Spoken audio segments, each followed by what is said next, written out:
All right, we're live. It's Comicsgate live. Haven't done one of these in a little while, even though I have been doing promotional. Well, I promoted Billy Tucci the last couple of days as he launched his book Zombie Sama, which is off to a great start.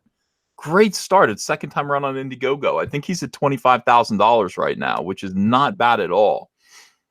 Saturday evening here. It's Saturday, the last this has got to be the last. Let me turn this off. God, it's incredible. This has got to be the last day of winter, the last Saturday of winter. It's got to be. I don't know if it's spring officially yet, but I'm telling you, it is time for spring. It is time. It's time to get rid of these wintry, cold months and move on to a brighter 2019. I want to welcome my guest tonight, Nasser Rabadi. Hello, Hi. everybody. Great to be here, Uncle E. It's good to have you here. And Donnie's here. How you doing, Donald DeLay? I'm good. What's the word? Snapperheads. I love the puppet gimmick. More people need puppets. I mean, best thing Donald's ever done.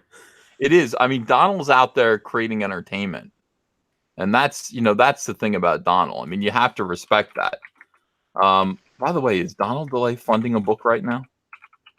Unfortunately, I'm not, but I am pimping Andrew Huerta's book as much as I can now. Well, I'm sorry, but he needs to be on here if he's going to get pimped. Look at Detective Dead. It's at $33,755 right now. Whoa. You got to be kidding me. Who's been keeping an eye on Critias? No wonder he's so mellow. Right. No wonder Critias is feeling so good lately. I'm like, Critias is in a great mood. Yeah, he should be. My God, that's awesome. I'll put him in here too real quick. So I've been having feels. I've been having fifis. Got 264 people in the chat. Yeah, I've been having thoughts. Hold on a second. Back Detective Dead here. I don't know. Like I feel all the time like no matter what I do, whatever choices I make when it comes to Comicsgate and Cyberfrog, like it's the wrong choice for 50% of the people. And I do feel like I owe people something. I don't know what I owe. Beyond just doing Cyberfrog, I feel like I owe this community, this fandom, some effort, some. You know what I mean? Yeah. So some people say just worry about your own stuff, and then other people say no, you're supposed to be helping fandom. You're supposed to be helping smaller creators get their indie books off the ground, and I want to do that. I mean, I want to help. I'm rather selective about the people that I lend help to. I mean, their products and their projects have to be excellent. They just have to be really, really good. They have to be something that I would buy. That's why I'm supporting Trixie Kane, Blood Reaper. Hail Caesar. I don't understand why people think you have to use your platform to do that. I mean, it's unfair, really, is what it is, to ask you to do that, to put that burden on you just because you built your own success. You spent 20 plus years in the comics industry to build your following. You spent a year putting out videos every day on YouTube to build your viewership. And they expect you to give them success. Work for it. But I don't know. There's a lot of with great power comes great responsibility, Donald, And I have a pretty big voice, and people, I have helped people before, so why wouldn't I continue to help people? So I got in the car today on this cold early spring morning, drove my family to the Jersey Shore, stepped over the syringes, medical waste deposited here and there on the sand, and I looked out into the ocean. Nasser, I want you to picture me looking out at the ocean. Oh, I couldn't picture anything better than that. Yes. Just like this, with this look on my face. That is perfect, Ethan. Absolutely gorgeous. Thanks. What does happen when the human sunbeam stares at the sun? Right. It's a paradox. And I thought to myself, what do I do? How do I help people? How can I help people succeed? How can I help make people happy? Or maybe I should just stop. Maybe I should just stop doing this. Maybe I should just stop doing live streams and trying to promote other people's comics. And I just thought about it for a little while, and I went, stop moping. Double down on what you're doing. So that's what I'm going to do. I'm just going to double down on what I'm already doing, which is to promote other people. Now, I want to tell you that as soon as I thought this, as soon as it hit me that what I'm supposed to do is double down on everything that I'm already doing and not listen to haters. Never listen to haters. The haters will always be here. They'll always be here. They're always going to make me try to second guess myself. I'm supposed to ignore them and just double down because I think what I'm doing is right. And I can't help everyone. I can't help the world. But all I can do is, and not only that, it's not even me I'm just telling people. I had Billy Tucci on the past couple of days. And, we're talking about Kickstarter. We're talking about, I'm trying to teach Billy how to crowdfund because he wants to start a channel called Crowdfunding Comics. He tried to run Zombie Sama through Kickstarter, and it didn't do that well. Like, he's Billy Tucci. He should have made more than $31,000 on his campaign. He should have, because he's known for selling millions of copies of comics that he's done. So, what's the problem? And I look at what Billy's doing, and he's promoting his book on Facebook. Oh my goodness, Facebook's so dead. It's like Facebook is for old people. Like, Facebook is for me to, I'm going to turn my camera off. Facebook is for me to talk to my family. That's the only reason I have Facebook still. I have a lot of pictures. I've had 2 Facebook accounts since like 2007. I have tons and tons of photos up there and videos and things like that. But mostly, and I don't let anyone else on. Like, it's private. My page is private. I've got stacks of friend requests that, like thousands and thousands of them that I will never accept. Can you imagine me letting people look at my family, pictures of my family, like now? It's like, no. How could you possibly, once you get to a certain level where people are stalking you every single day, how do you let people into something as personal as Facebook? It's just not something that you can do. Like, no. So it's basically worthless. You can only have like a maximum of 5,000 friends. So at any given time, you can only be speaking to 5,000 people. And that's if all 5,000 of your friends are actually paying attention to everything you say. And they never are. It's always like business contacts and family. I mean, that's basically what Facebook is for. So Billy is on Totally. Facebook Live. Hey, it's Billy Tucci. I'm promoting Zombie Sama. And I'm looking at the video. I'm like, you're talking to 4 people. Like, literally 4 people.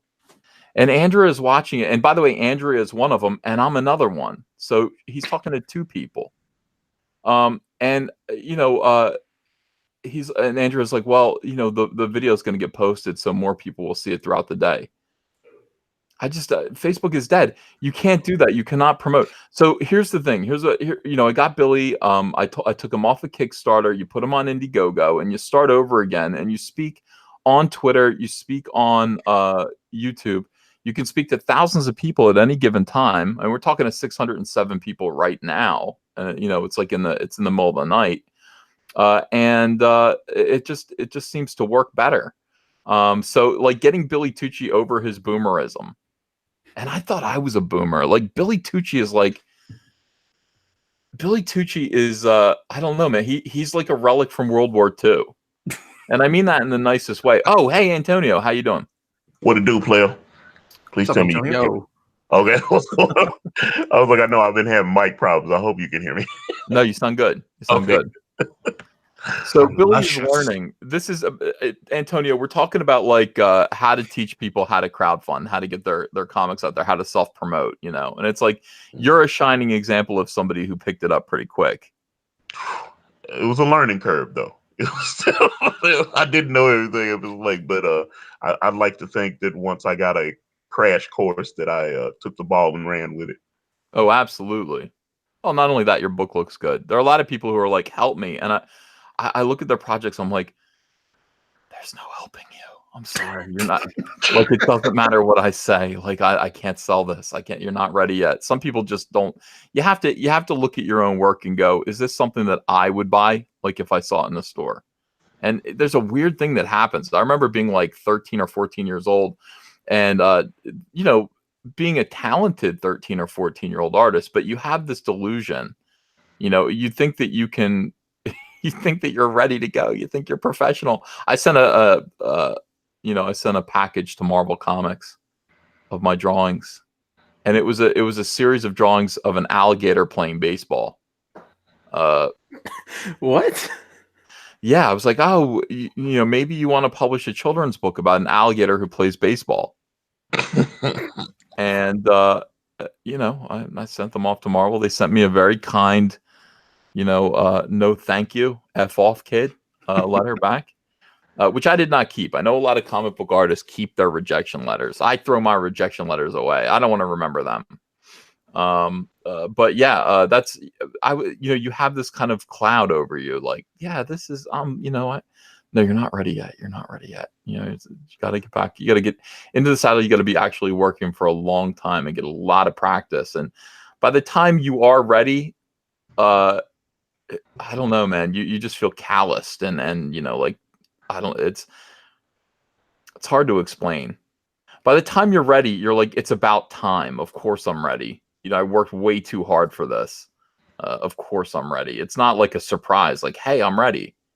That seems to be the way things kind of go. It's like by the time what you've been working for arrives, it feels like it's late. You know, it feels like you've been waiting too long for it. Kind of like Cyberpunk Blood Honey. You know.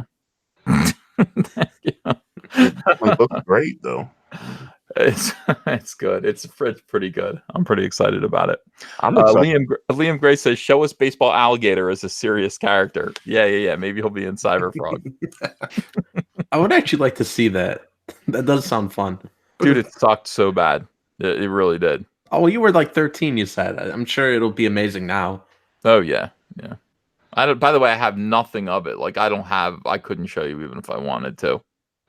You know what was funny, by the way? I realized I saw, was it Gail? Who was it that was talking about gators? Oh, it might have been like Renfamous or one of those weirdos.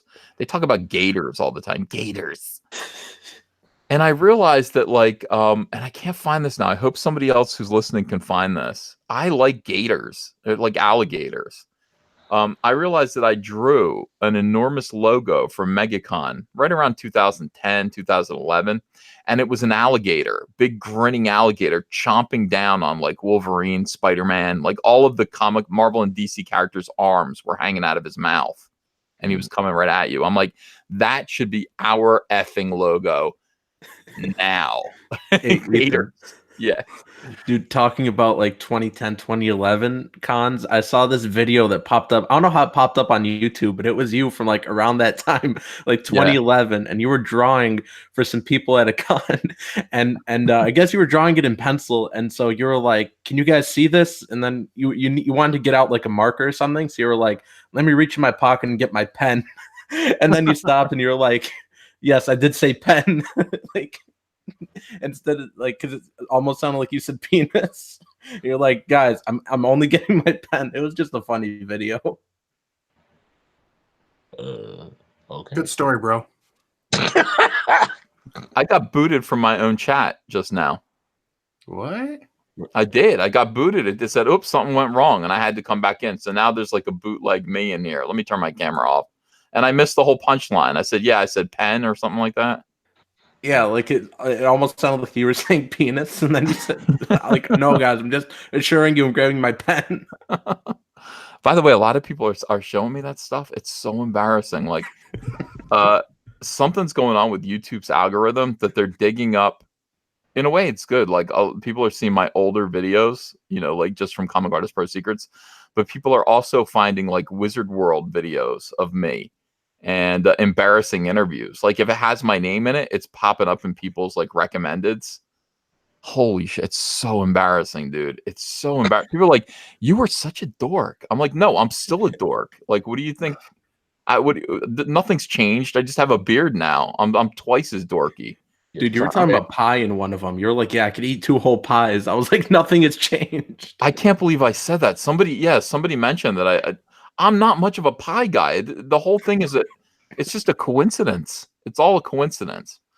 So yeah, like I watched a couple of those videos of me, and first of all, I'm so fat. I was like 300 pounds, you know, in one of them. And it's just like, oh my God, I remember feeling like that. I mean, I'm still fat. I'll probably always be heavy. The older I get, the harder it is to take weight off. But like, so fat. And I remember just like sitting there at my desk, drawing pages every single day, just drawing nothing, waking up dusk to dawn, drawing Flash Rebirth or drawing Sinestro Corps, and then just like eating garbage just to keep me going. And I remember this kind of like sluggish feeling all the time. You know, donuts, Entenmann's donuts. Yes, Entenmann's donuts. I love it. They're great. Yeah, it got me. You know, look, you can see it on me. You can definitely see it on me in those videos. You're like, God, and just feeling sluggish and sleepy and grouchy all the time. You know, not the energized, you know, human sunbeam that you see before you today. I can only imagine, my friend. Cecil says disembowel Nasser. Why won't Come on, Cecil come Cecil. in here? Does Cecil have Cecil has the link? I haven't had Cecil in here in a while, but he's always in the chat. Yeah, he's in the. I think he said he's on his way home. Oh, that Probably makes super sense. drunk. Now he's saying mutilate Nasser. Cecil, you're scaring me. Yeah, don't mutilate him. I mean, you know, my God, like, just kill him once. What do you want to mutilate Nasser for? Right, Nasser? Like, once you're dead, you're already dead. Why would somebody need to mutilate your corpse? I don't know. Maybe it gets him off. Oh, I didn't think of that. Well, I'm pretty excited about something. I'm pretty excited about something here. I asked 3D Robin, who was a fantastic cartoonist. He does all of my Laughing Man stuff. Oh yeah. I said to him, "Look, I want to get a new logo. Okay, I want to get a new opening to my video because right now, you know, it's like at any point, I'm sure, you know, I'm going to have to change this because I'm using too much of this song." And you know, sometimes I end up having to pay royalties for "Hello" by Ice Cube. They'll take money out of my ad revenue. Well, Other times I don't. Other times I get away with it. But I was just like, it's too long. I'm using Star Wars characters. I can get in trouble for that. Like I can get in trouble for all sorts of different things. When my channel was smaller, it was okay. But now my channel is getting bigger, and so I said I need a quicker intro. Like Geeks and Gamers, it just goes wow, wow, and like Geeks and Gamers logo comes on. I was like, I want something that's literally 4 seconds long. And he came up with the greatest thing ever, a 4-second intro. It still incorporates the hello, but it's like, you got it. Can I show you guys? Yes, please. Yes. Okay. All right. Let me turn on the speaker here. And this will be the premiere. This is the premiere of my new logo. So here we go. Let me blow this up. Ready?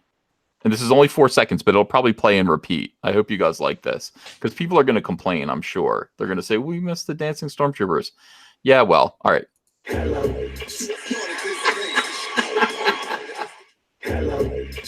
What do you think? That's hot. That was too quick for me. That's all you need. You just need a quick intro. All right, let me put it on one more time. Let's see. Let me start over because it's going to play in a loop. So here we go. You built it up too much. I know I did. Wait, why won't it work now? I like the laughing though. That was cool. Yeah, he took my laughter. Hold on a second. Let's try again. I thought that was a cool effect. I was like, okay, more of that, longer. All right. Why isn't it working now? There it. Oh, now it's working. All right. God damn it.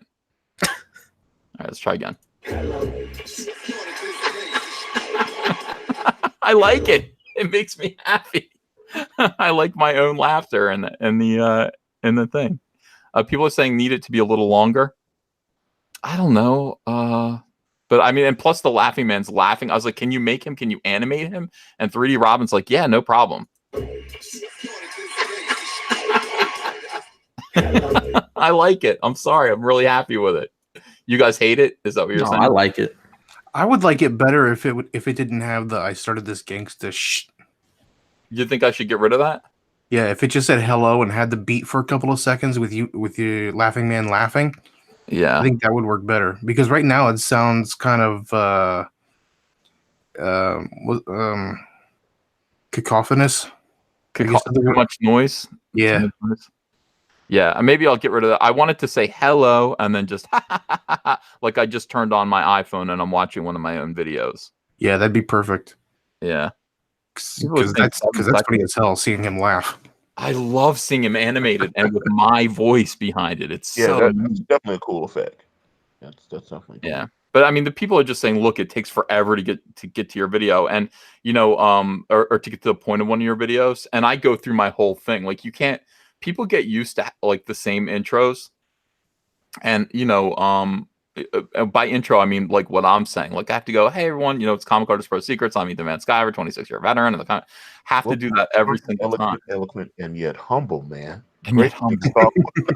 I Right. love that. I was like, how the hell did he come up with that? And why can't I steal it? Handlebar Fox says needs another 2 to 3 seconds. I don't know. I think about the Geeks and Gamers thing, and I like it because it just comes in wow and then straight to Jeremy. So Yeah. I mean, I like the idea of just that we get to the point right away. You got to keep being you, though. There's only one Ethan Van Skyver. There's only one person that thinks like you. It's like that was something I said to Richard a couple months ago. I was like, when I was trying to be you, I need to be me. I was like, and that's what it was. And he was like, good point. And I was like, oh yeah. I mean, I don't. Well, I feel like I am being me. I don't think I ever try to be anything else. If I was trying to be something other than me, it would be pretty transparent. I'm a goofball, and it's hard to hide that. But I this was my idea. It's just somebody Trevor Wright says Geeks and Gamers isn't the only model. No, I don't think it is either. But here's the thing about being a YouTuber. People tell you, like, your fans kind of tell you, or newbies who come on, go, get to the point. And some people who are really rude will go, video starts at 4 minutes and 36 seconds, meaning that you you wasted 4 minutes and 36 seconds of their time. And I forget, like, when I make my videos, I'm making them for my current fans, like people who are, so I open up with like I'm a storyteller. I have to kind of give a little background to what's going on, or I might talk about what I did today for a couple seconds. Newbies don't want to hear that. I mean, people who just got your video recommended to them in their stream and they're just checking you out, they go, you know what, brother, you talk too much. And I'm like, it's a video where I'm talking. That's the whole point. So I don't know. And then people say the intro is too long, but other people like the intro. I don't know. Let's see. Headrock says, EVS, are you dumping your existing loving audience for new demographics? No, no, not at all. No, that's why if I was, I wouldn't care what you guys thought of this intro. I'm just showing you. You guys hate the intro? I was underwhelmed. You were underwhelmed. Oh, I laughed so hard at it. I thought because I mean, the stuff that you've been putting up, all the different avatars have been clever. You got the Captain Marvel one, you got the Hoth, Luke Skywalker, or Han Solo one. I was like, all those are real cool. And I was like, I don't know. I think I built it up too much in my mind, and I was like, oh, but the laughing effect was cool. That Fabio one killed me. Yeah. That's why I was like, that's you, because that reminded me of Harry Knowles in 80 Cool News. That's what it reminded me of, because he used to always, every few days, he have a different one. I always thought that was a cool thing that he's like, okay, I'm Fat Superman now. Boom. And he would just have all these different avatars when you go to the website. So I remember that. And he had them like animated for like 2 seconds. Yeah, he was big fat Hellboy coming out. Yeah, exactly. Yeah, and I was like, that's really clever. So when you were doing, I'm assuming you're going to keep having more creative, because I was like, that's genius. I thought that was great. Well, I'll be, I'm always going to make changes. I mean, things that become memes for this channel happen naturally. Like Fabio happened naturally. You can't force something like that. That was just me doing my early live streams and being like, you guys, I used to listen to Fabio's CD. I'd be like, listen to this, check this out. This is how to treat a lady. And I played them like the Fabio CD, and that became like traditional. And I don't know how many people in my audience went out and tried to find that CD, but Many. I think I think a lot of people. It's a good CD, actually. It's got good music on it. You know. Yeah. Oh, people are saying as an intro it's shit, but as an outro it's genius. Should I Ooh, use that as an outro? ooh, yeah. Hmm. No, I didn't think about it because it's boom, bam, you're out. Huh. Okay. You got my little laugh, like what I just gave you was I thought was funny, or it was all joke. You know. Yeah. That's a thought. That is a thought. That video that I did today was probably, I sat down and recorded this video, and I literally laughed all the way through it, and could not stop laughing. Uh, and I just left it. I was like, I this is not professional at all, but it was the funniest thing I've ever. Ichibaka did a whole column on his website, Disney Star Wars is Dumb, about Star Wars Celebration, which is coming up. So I'm getting right back into Star Wars again. I think Star Wars news is starting to come in, and I'm going to start making more Star Wars videos. So happy about that because I miss it. Talking about Captain Marvel and then Captain Marvel actually succeeding is such a fucking bummer. I mean, it's just like, oh God, here goes.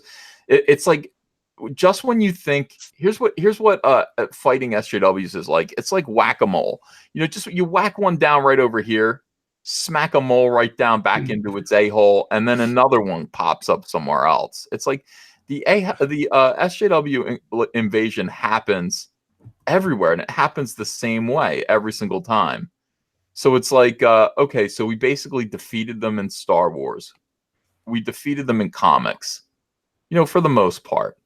But it's like, no, they had a success, and they're going to go. They weaseled their way into the MCU, which of course they did. The MCU was already like an established, successful platform built on the success of actual, real characters created by Stan Lee. Coincidentally, most of them white males, so we can't have that. And then it's like, yeah, let's get our bullshit two-dimensional SJW Mary Sue character, Captain Marvel, the most powerful woman. She can move planets with her strength. Let's get her in there. And we position this character to be between two of these impossibly successful anticipated Avengers movies, and then make it seem like this is a missing, like a middle chapter that you need to see.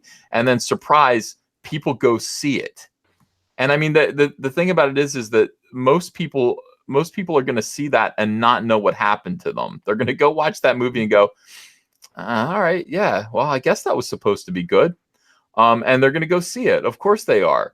Now, because of that, Marvel goes, I see, it worked. It worked. Now we got to do more. Now we got to make a whole Avengers team. Let's kill off all of the expensive characters, the actors. By the way, Robert Downey Jr. is getting paid $65 million a movie. So obviously we have to kill Iron Man.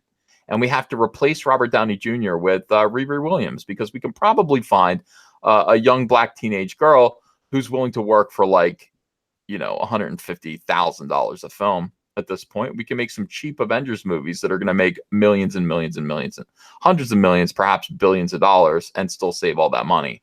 Does that make sense? It certainly does. Yeah. Sir. Did you see what they're coming for now, Ethan? What? The Twilight Zone. Oh, yeah. They're going to use the Twilight Zone to make fun of Trump. I saw that.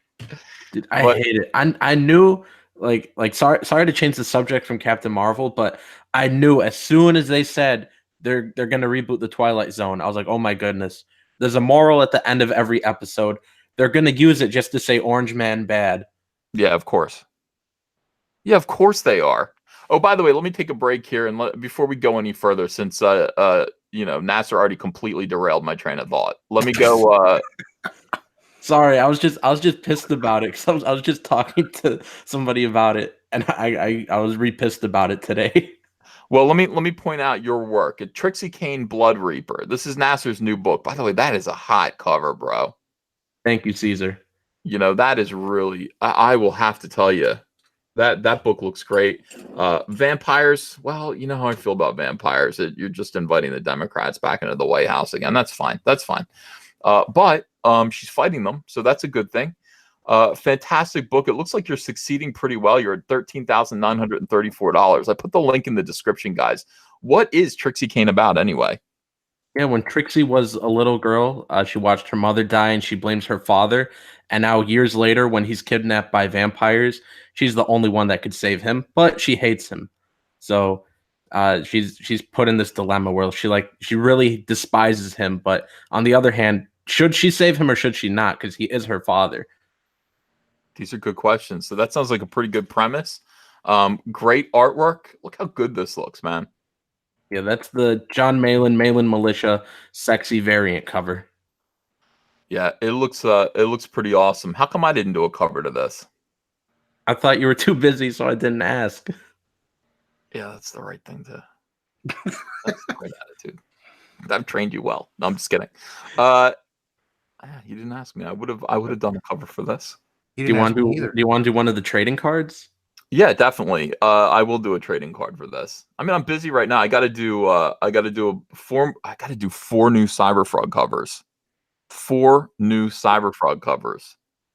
There's a little bit of a reveal for what's going to happen in this current campaign. There's going to be a new 3 new tiers, 4 new covers, but it's not what you think. Are you excited? Is that a good teaser? Yes. I think I know. Yeah, some of you might know. So I got to do that. But other than that, I'm pretty excited about Trixie Kane, and I would definitely do a trading card or something like that to help you. All right. Yeah, guys, the link is in the description below. I want to see Nasser get to 15,000. And I think he can do it. This John Malin cover just does it for me. Has it been colored yet? No, if we hit 30 grand, we're gonna have Kyle freaking Ritter, colorist on Cyberfrog. He's gonna color all the covers. Wow.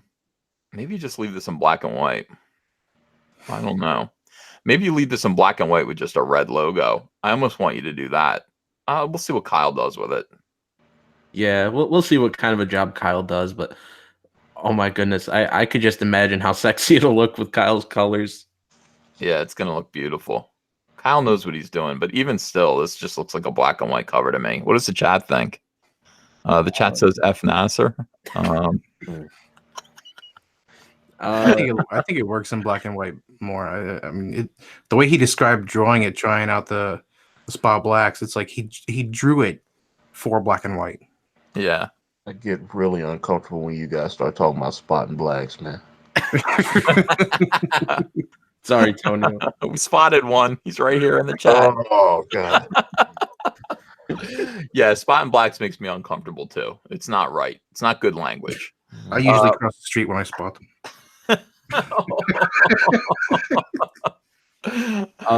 Israel Garcia says, "Is Nasser Comicsgate 1,000,000,000%?" Yes, of course. Nasser is Comicsgate. That's important to a lot of people. A lot of people want to make sure that you have the right ideas about what comics should be. And Nasser is the kind of Comicsgater. I will tell you, this is the best thing about Nasser right now. Nasser went to, was it C2E2? Where did you go? Yeah, C2E2. I went to, guys in the chat, you're gonna love this. I don't know. There are the 1,035 people are watching this right now. Nasser goes to C2E2. This is why you need to back Trixie Kane. When you hear this, you're gonna love this, and you're gonna throw Nasser some support, which he deserves. Nasser went to C2E2, and he confronted with a camera. Was it a hidden camera? No, it was just on my phone. I was holding I don't know if he saw it or not, but it was just with the stuff I was holding. It was there in my hand. He just Nasser walks up to Richard Pace, who is a notorious anti-comic skater, and he just kind of goes, "Hey, man," and why don't you tell the story, Nasser? What what happened?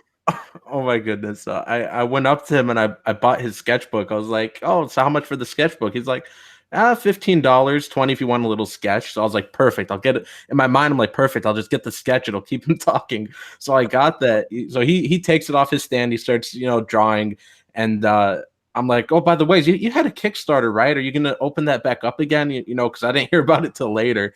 And then, oh my goodness, he got so nervous. The excuses were just flying. Something about, some lawsuit, and I can't talk about it digitally. And can you imagine being in a lawsuit over like $6,000? Like, what was that? What is he talking about? Right. He's like, oh, well, this small fulfillment company wanted something, to bite their teeth on. They were just starting up.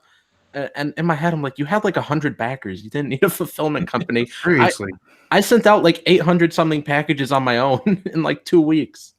So Nasser confronted him and got this all on tape. The weirdest excuses. You get to hear some excuses after excuses from Richard Pace, a guy who spends most of his time on Twitter running down Comicsgate, calling people names, and just generally being a dick. Would you say a dick? Yeah, totally a dick. A dick, and not the good kind. No. What the good? Yeah.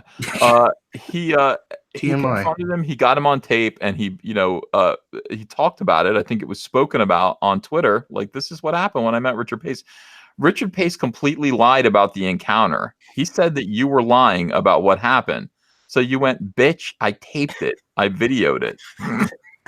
Yeah, then I released it. So where can people see this video? Yeah, well, my channel's just my name, Nasser Abadi. I'll just I'm here in the chat putting the link for the campaign. So if you just click on my name, you can go to my channel there and find it. It's I think it's my most recent video or one of them. You should easily find it. It's like the first 2 or 3 videos. But yeah, Pace, he was just so weird. He even made like, why do they always bring up Trump? He was like, if Trump keeps tanking your economy, it's going to be cheaper for me. Because I guess he said something like, I need about 3 more grand so I can fulfill this. And I was just nodding. I was like, yeah, totally tanking the economy. Yeah, tanking the economy. That's right. Well, then vote for Trump. And then that way that, your grift, your Kickstarter grift will be complete. Absolutely. Somehow, well, he's Canadian. I don't think he can do that in any case. But anyway, so that was really cool. It was really brave. Nasser just isn't afraid of anyone. He just isn't afraid. He's just going to say what he wants to say. And if you don't like it, you can lump it. Is that about right? If you don't like it, you can lump it. Okay. Dude, there was one guy at because in Artist Alley, there's a section with like all the Top Cow dudes, and I actually like a few of them. And so I was looking at one trade that the like some colorist or someone had blockbotted me, and so they had this guy's, his name is Henry. I think he's like one of their like guys that runs the social media or something, but he was there in Artist Alley. So this Henry dude's like, oh, were you interested in that book? I was like, yeah, well, kind of, but the artist blockbotted me. He got so fake concerned. He's like, oh, well, why did he do that? And I explained what a blockbot was. He's like, oh, so who do you think you were following that he blockbotted you? I was like, perfect. I was like, probably Ethan Van Sciver. And then you should have seen, I wasn't recording because I didn't know this would happen, but he was trying to hide his anger. He's like, oh, so are you a fan of Ethan? And I was like, well, yeah, but he's also my friend. He was like, oh. And he kind of just like turned away, but he was getting like more and more mad like through this whole conversation. Well, the hell with these people. I wish you would tape that one too. This is what Nasser does. Nasser is Comicsgate. For those of you who wanted to know, some people were like, "Is Nasser Comicsgate?" The answer is yes, and he makes that pretty clear. And he, Sayonara says you should have said Ethan's your adopted second father. I would have copped to that. That would have been just fine. I want to promote a guy who's not here tonight. His name's Mike Murphy. Mike Murphy's Samurai and Dinosaurs, a graphic novel. Mike's pretty close to his goal. He's only got 28 hours left. I'd love to see this campaign get fulfilled as well. It says this is the book that starts it all. Get in on the ground floor of the next great independent comic publisher, Chibi Comics. If what you're looking for in a comic is an exciting story with gorgeous art at an affordable price, $2. That's what, $2. Oh, that's just a tip. $8 is a digital. See, I got to build these guys campaigns for them. You don't do a digital copy. You can't do a digital copy right away. I just don't agree with that. If you do digital copies, they're going to get bootlegged. They're going to get pirated. And then what? People still paid for it. Yeah, but they won't pay for it again. It's like it's done. You're done selling it. I don't know. That's my opinion, but it's generous of him anyway to offer a digital copy for $8. Physical copies $20. $30 you get digital print and the prequel. $50 you get a swag bag. What is that? 1 digital, 1 physical copy. Your name listed on the thank you page, and 1 16-page Ashcan prequel written and drawn by Mike Murphy. Story not included in the graphic novel. 1 11x17 poster on the front cover. 2 postcards, the city reveal and the raptor attack. Production still drawn by Mike Murphy depicting the filming of Samurai and Dinosaurs. All right, so pretty cool, guys. Throw some support behind this project as well. And I also want to just shout out, oh, look how good, man. Detective Dead Crimson Moon. This is Critias's campaign, and you can see the art now. The art's coming in, and the art is absolutely incredible. It reminds me of cross between Carlos Pacheco and Ivan Rice. Thank you, EVS. Appreciate that. Oh, you're in here. Yeah, just so you went live. Good. Yeah, I wanted to promote this. This looks absolutely fantastic. Antonio Malpica, also known as Critias. Just awesome. Just awesome. Yeah, I appreciate that, man. Working really hard to get this book done. Dude, you're at $33,755. Yeah, I've been doing a lot of like promotion through updates, you know, Mhm. try to like increase the funding. Yeah. So I'm impressed with this. I haven't seen this book since it was like at 22. yeah, So this is the thing. Like I always tell people, like, get out there and promote your book, man. And you're one of these guys who does it. But you know what? It doesn't hurt that your book looks really, really good either. This is Right. actually really legit. It looks awesome. yeah, I'm in love with this book. I mean, it's my first project, it's my first comic book, so it feels good just to see it come to life. I know how you feel.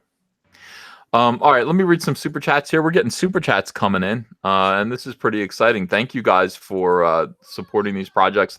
I just felt like today. No, here's why I'm doing a telethon, Critias. Because people all told me to ears. stop doing telethons. People were like, "You're hurting." They said your success hurts smaller projects. I think that's bullshit. I don't think that's true at all.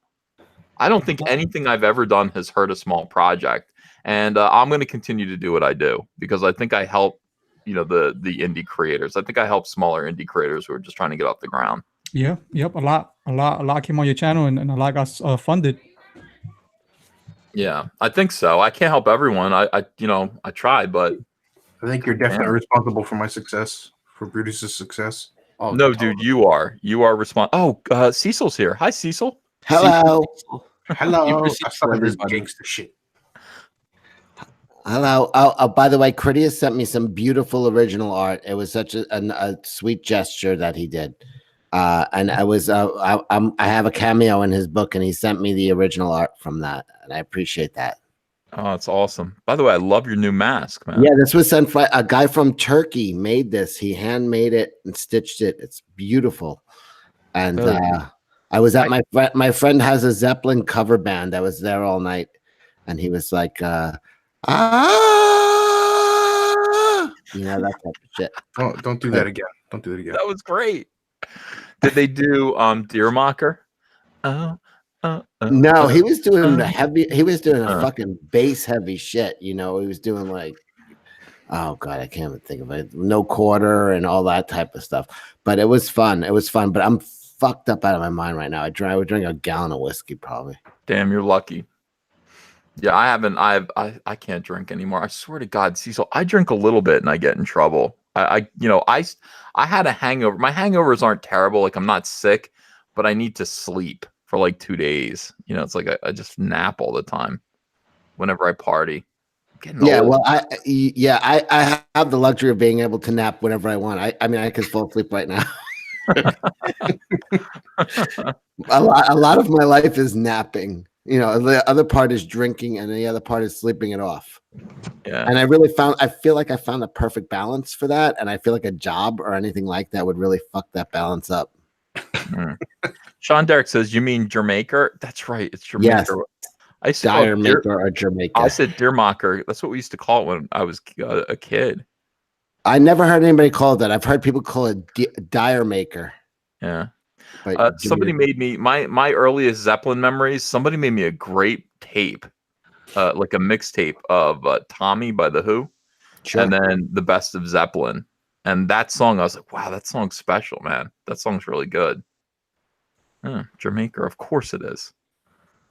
All right, let me read some super chats here before I embarrass myself any further, Cecil. And you're the one that's drunk. I'm sober. I'm stupid. I mean, I get smarter when I'm drunk. I can recall things better. superpowers. Diversity in Comics Bear says, without your efforts, the resistance to SJWs rubbing consumers' faces or customers' faces in feces would be over. Former CG agitators don't see the big picture. Yeah. I thought about that while I was looking at the ocean. I was like, what if I go away? If I go away from Comicsgate, first of all, the idea that you go away from, you just stop talking about Comicsgate, I'd still be Comicsgate. One of these guys was like, leave Comicsgate tomorrow. I was like, how do you do that? That's like, how do you do that? You don't leave Comicsgate. It's what I believe in.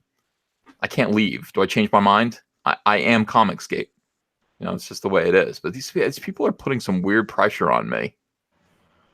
Yeah, But I mean, I really don't feel like if I left, like I think that if I did just disappear and stop talking about Comicsgate and stop promoting Comicsgate projects, would Comicsgate be better off, or would it eventually just vanish into? I don't think it would be better without me. I think people who have a dream, people who dislike you, have this dream that it would be just explode without you. But I personally, and I'm not kissing your ass or anything, but I think that it needs you. It needs Richard, who kind of has stepped out of the role, and I do sound like a fucking barfly right now. My voice is sound all right. Richard's coming back lately. But yeah, but no, I'm going to answer that question honestly, and I think Comicsgate does need you. It does, absolutely. Why do they want me to go away? What's the fantasy? There's what the fantasy that away? everybody, all the smaller guys, are going to just explode. Because all the money that was coming to me goes to them. They have the zero-sum game of that. There's X amount of money, and you're taking it, and there is not X amount of money. That's what they're not understanding. It's not a zero-sum game. Right. Why did they think that? Why did they think that? Like, it's a worldview. It's a worldview of just looking at, and it's a little bit of jealousy. But the thing is, they don't realize this. The piece of the pie that you're taking, the pie is always growing. They think it's a finite amount of pie, but what you're realizing and what you're saying is the pie is always growing. So no matter how big of a piece you're taking, that pie is still ever growing. I used to spend, I don't know, $100 a week on comics. Yeah. I don't spend anything in the comic book shop anymore. I buy Comicsgate projects. That's where my money is going. You know, $300-400 a month in Comicsgate. Yeah. Hail Cecil. Hail Cecil. Here's what I think. Here's what I think the truth of the matter is. I think the truth of the matter, and this is going to sound egotistical. Cecil, no, it is. I think the truth is that a lot of people buy my book and then go, "Oh, what else is there?" And then they buy other people's books too. No, absolutely. Listen, you're the Marvel of the indie market, if that makes any sense. I don't know if that even makes sense, but all of the indies survived on the health of Marvel and DC. People would go into their shop, they'd pick up their Marvel titles, they'd pick up their DC titles, and with whatever money left over, they would pick up Dark Horse or Valiant or other indies. So as long as people were coming in for Marvel and DC, the indies could still thrive. Now you are the Marvel. You and Richard are the Marvel and DC of the indie scene. So people that are coming in there, you're right. They're coming in to spend, but there's only one book you're selling right now. So they're like, who else is there in there? And you're actually putting a spotlight on a lot of those guys. So yes, you are. People are absolutely profiting from the fact that they're coming into the indie scene because of you. Did Mark Alessi pass away? Yeah. So I just read that. That's terrible. It's too bad. Earlier today, Patrick Zurcher, man, he pissed me off when he posted about it. What did he say? What did he say? It was just like, it was extremely cold. You see all these other pros that knew him be like, oh man, I'm missing so much. Thank you for what you did and what you created. Patrick Zurcher comes along. He's like, Mark Alessi died. He created a comics publishing firm. You know, it's like just this cold tweet of facts. Mark Alessi died.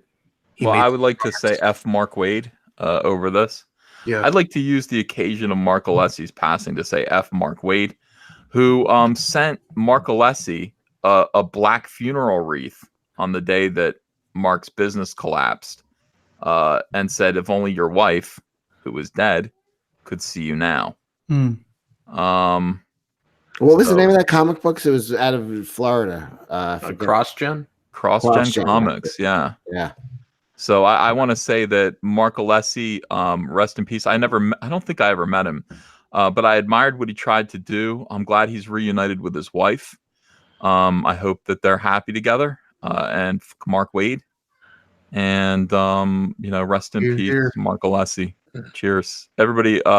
Like a serious F to pay respects to Mark Alessi, a man who really tried his best to build up the comic book industry. Tried his best to create something new. Hit F in the chat to pay respects. Yeah, what a guy. And he's disrespected, disrespected by some of the same monsters that are fucking up comics today. A lot of people just ran over there, took his money. But the good thing is I think Mark discovered a lot of really, really good talent. Steve McNiven came from Mark Alessi. We wouldn't have Steve McNiven without that. And he created and fostered an environment where talented creators learned really quick in his studio and improved. I didn't agree with everything he did. I think that putting George Perez on a pirate book was a huge mistake. But he should have put him on a superhero team book, obviously. But the man was very bright. He took all of his money and he invested it in trying to make comics better. So much respect to Mark Alessi, and he will be missed. That's my tribute. Oh, and F Mark Wade. I'm gonna say that one more time. Apropos. I hate Mark Wade. Yeah. I want to say that Cecil hit the nail on the head. A lot of these indie guys it's like if they're trying to blame DC and Marvel for not getting an income. When DC and Marvel paved their own way, and you paved your own way, and this is your audience, and you're allowing us to share with your audience. Yeah. So we need to show gratitude on that. Well, you guys really helped me. I look at all these super chats I made. You guys have to understand, people there's some kind of scam going on. Well, there's no scam going on. I don't take any money from anybody, but you guys are entertaining. I have you guys on because you're funny and you're fun, and I make super chat money and I don't share it with you. Do you ever think about that? Look at this. So I should stop checking my mailbox? Right. You guys are not gonna see this. I'm about to read a $5 super chat that should be split 6 ways, and it's not. Well, don't look for your 80 cents. It's not coming. Time to close my my PayPal then. That is the Artura77, thanks for $5 for me and not them. Millennial thinking, why work hard if someone else will do it for you? Yeah. Edgar Cruz says, EVS, thank you for getting me through long days at work. Well, I'm glad. A lot of people watch my videos when they're doing stuff. At first I felt bad about doing 3-hour, 2-hour live streams. People don't stop doing them. Just also do the 10-minute, shorts as well. So I will. Jam Creates says, please keep promoting others. I love it. I will. I'm not going to stop. These people always try to make me doubt myself. They always try to make me doubt myself, and then I do doubt myself, and then I go, what are you doubting yourself for? You're doing great, and they're not. Keep doing what you're doing. The same people who are telling me that, I'm doing something wrong are failures. It's not like they're doing great. It's not like they're helping people. They create misery. They create, disappointment and sadness, and I'm creating joy. And wealth, prosperity for people. They create AIDS. And Yeah. they're always aggressive, very aggressive individuals. Why do they do this? Comic Art Master says, EVS gave me feedback on art in a video chat for free. I spent thousands to go to cons for the same advice. Thank you, E. Quite welcome. Liam Gray, show us the baseball alligator as a serious character. No. Diversity Comics Fair. Quote, here's a quote. Ethan won't let us joke about gassing Jews. So let's pretend he's a bigger problem than an entire industry that's cleansing wrong thinkers and bullying their customers, unquote. So that is, those are Nasser's Discord participants. That's Turkish. Yeah, Nurkish. I'm sorry, not Nasser. Nurkish. Jesus. I was like, damn. I was like, I ain't NASA. Right. Totally Nasser. That's That's Nasser. that's the kind of people I attract. Yeah. By the way, welcome Mike Murphy to the chat. How you doing, Mike? Hey, Mike. I'm doing great. How are you doing, Ethan? Good, brother. We're promoting you That's tonight. Mike in Comicsgate. Yeah. Yeah. Here's a mic in Comicsgate that I don't make fun of, and that's good. I need a mic that I won't make fun of. It's good to have you here, Mike. We are promoting Samurai and Dinosaurs. Mike Murphy is the creator of Samurai and Dinosaurs. The link is in the description to go support his Indiegogo campaign and get him over the finish line. We got to get these guys over the finish line. Mm. You know, that's the thing. All right, so let's get back to this. This has come up again today. We're doing a little bit of drama today. I hope you don't mind. This might be the origin of some of these problems, and Cecil is right in the middle of this, and Cecil's drunk, so Cecil, be careful what you say. Yes. What would I do? I never did anything to nobody. No, you never did. You never did. But you might have some anger here that you know. It's always simmering below the surface. So here's the thing. Diversity in Comics Bear, who I don't know who they are. I don't know who this person is. Brings up an interesting thing. So somebody who was a beloved member of Comicsgate, we thought, had a Discord server. No, fuck that guy. Sorry. Okay, all right. Get it together. That's how you really feel. All right, let's get through this. All right, sorry. So on his Discord server, first of all, I'll tell the story again so people know it. I received notification from somebody in one of my Twitter private message, DMs. Somebody who wasn't already accepted. I had to offer them or accept their invitation to be in my chat. They said, "Hey, Renfamous has Nurkish's docs, and they're going to release it."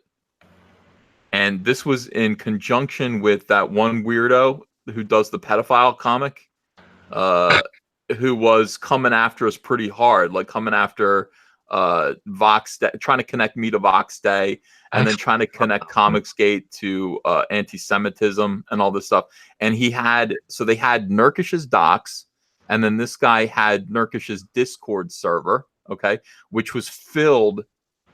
I saw some more of it the other day. A lot of people screenshotted it and showed me some photos filled with the most despicable and not just funny memes, like slightly, hey, we're just a little bit anti-Semitic. No, these were like repugnant, hateful, despicable. I don't even know. I can't even find words for it. Like ugly anti-Semitic imagery and jokes and memes that really, I'm sorry, no normal person would tolerate. Like there was a pile of ashes with semen in it, and it said, "The last time I nutted on a Jewish girl," and awful stuff.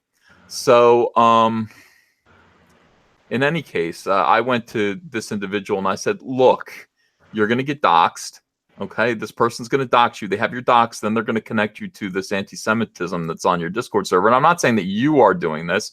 I'm just saying you're letting a lot of weird people, a lot of Nazis, a lot of free speech absolutists, quote unquote, with anonymous names, with code names, ruin your life. They're going to connect you to this, and then they're going to connect you to us, and we are going to have to answer for this. So you need to clean up your Discord server. And this guy said, F you, I'm a free speech absolutist, and I don't care what these people say in my Discord. It's their right to say whatever they want. And then he kind of disappeared. Now he went on to go tell people that he felt that I was trying to like muscle him into pledging loyalty to Comicsgate and me in order to offer him protection, or I was going to dox him. That's ridiculous. Does this sound like me? Does this sound like something I do? No, I think he took stuff out of context. Yeah, they had that weird. I don't know. There's a lot of fucking hangups with those guys, but yeah, it was you saying, "Hey, if they dox you, the shit that's on there is gonna fucking follow you," and then somehow that got twisted into Ethan is gonna dox me. Yeah, Ethan. I don't know. I don't even know what his real name is. So I could. Listen, I've had more personal conversations off air with Nurkish than with you, and I don't know Nurk. I don't even know what fucking state he lives in. I know nothing about him. There's no you couldn't have doxed him if you wanted to, and I don't want to know his shit. Like we were all working through Tim because he was a public face and his name was out there, so he was the face of the brand. You know, the brand. He was the face of it because me and Nurkish wanted to stay anonymous. So the thought of like, I don't know if you even could you dox him? I couldn't even. No, dox him, Cecil. I don't know your name. I don't know. Right? I don't know Umbrella Guy's name. I don't know Yellow Flash's name. I don't ask. I don't want to know. I respect your privacy. I have no right to know those things. They thought your warning was a threat when you were said, and they really took it that way. When you were like, "Hey, these people have your name, and you're gonna get doxxed, and the shit that's on there is gonna be linked to you, and that could fucking hurt you in your real life." And he took that as, "So you're gonna dox me." Yeah. It didn't make any. By the way, let me just check. Don't say. Is Cecil your real name? Yes. Oh, okay. I thought you told me one time you got really drunk and upset, and you said Cecil's not my real name. And I said, don't tell me. And I got drunk and upset and said, "No, you dream." A long time ago. Well, maybe you told me that it was something else. I think everybody knows that his name is Cecil Gambino. All right, I believe you now.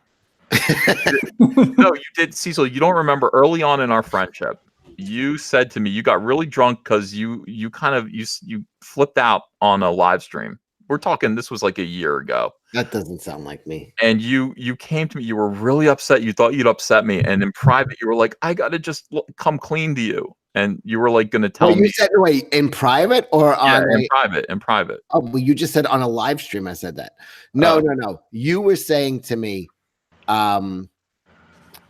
people were telling me to kill myself over and over. Oh, right. And you were like, "Hey man, like this is getting fucking serious. Are you really upset by this?" And I was like, "No, I'm honestly not upset." Like I was pretending on air to be totally devastated by it, and that's what I meant by like, I was like, Cecil's not even me in the sense of like, you're playing a character when in a way, because people were like, when I first came on the scene, it was like the entire chat was "kill yourself, fuck you." And then you came to me in the DMs and was like, "Hey, are you okay?" And I'm like, "Yeah, I'm fucking fine. Don't worry." Okay.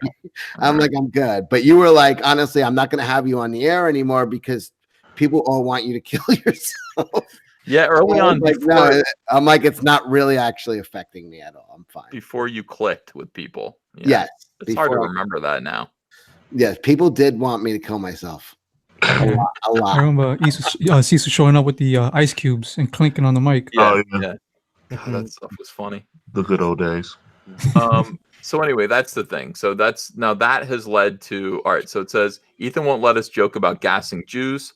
So let's pretend he's a bigger problem than an entire industry that's cleansing wrong thinkers and bullying their customers. That's right. So I am the problem. Like that's, and they got together. I've got screenshots of these guys going, we're going to take Ethan out. It's weird. How do you take me out? How do a bunch of people who aren't funny and can't market anything, can't sell anything, have no reach, have no fans, how do they take me out? They say, "Hey, I've got a $20 off coupon to Red Lobster." Yeah. I know how. I mean, it's especially at this point when like so much of this stuff is out in the open to begin with. Like, what does a smear campaign or whatever they're planning even mean when it's all out there? That's the whole thing. Like, I really do feel like that's the way to address this stuff, is just to talk about it. Fortunately, we have live streams, and people go, "We don't want the drama." Well, I understand, but I'd rather just talk about this and put it out in the open, because I mean, democracy dies in darkness, Cecil. I always say that every 20 seconds. Correct. Mazamonti says, I canceled my Netflix tonight over the Brie Larson Twitter thing, and I made sure they knew why. Real bummer. Shame on Netflix. You guys aware of this? I am, yes. No. Her unicorn movie or whatever it is. Some guy gave it like a pretty tame negative review. I don't feel he was abusive at all. Not at all, man. They're like psychotic. Look at this. Netflix stands up for Brie Larson. Here, let me make sure that this is Stands up from a mild criticism, by the way. They gotta stop it, man. Brie Larson, look at her smugness. She's like, I came out against white males in the press poll, and for that, people criticized me. And then SJWs came to my rescue. They decided that I was their savior. I was their messiah. Look at this woman. Look at this thing. And now this is what they're doing. You know what's weird? You now I watch the movie The Room, and I cheer for the kidnapper. Cheer. All right. Netflix came to the defense of Brie Larson after a Twitter user accused the Captain Marvel actress of not being qualified enough to be a director. The streaming giant is releasing Larson's featured directorial debut, Unicorn Stone. No, Unicorn Store. I'm sorry. Unicorn Store. That's even worse. Unicorn Store. Next month.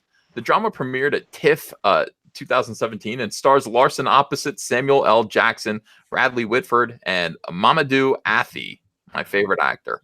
After Netflix premiered the Unicorn Store trailer online last week, that is. No, neither do I. Twitter user at the Joe Gill reacted to the film. Look at them just tormenting this guy. He's just a regular dude at the Joe Gill. Reacted to the film in a since deleted post. You better believe it. You called all this abuse down on him.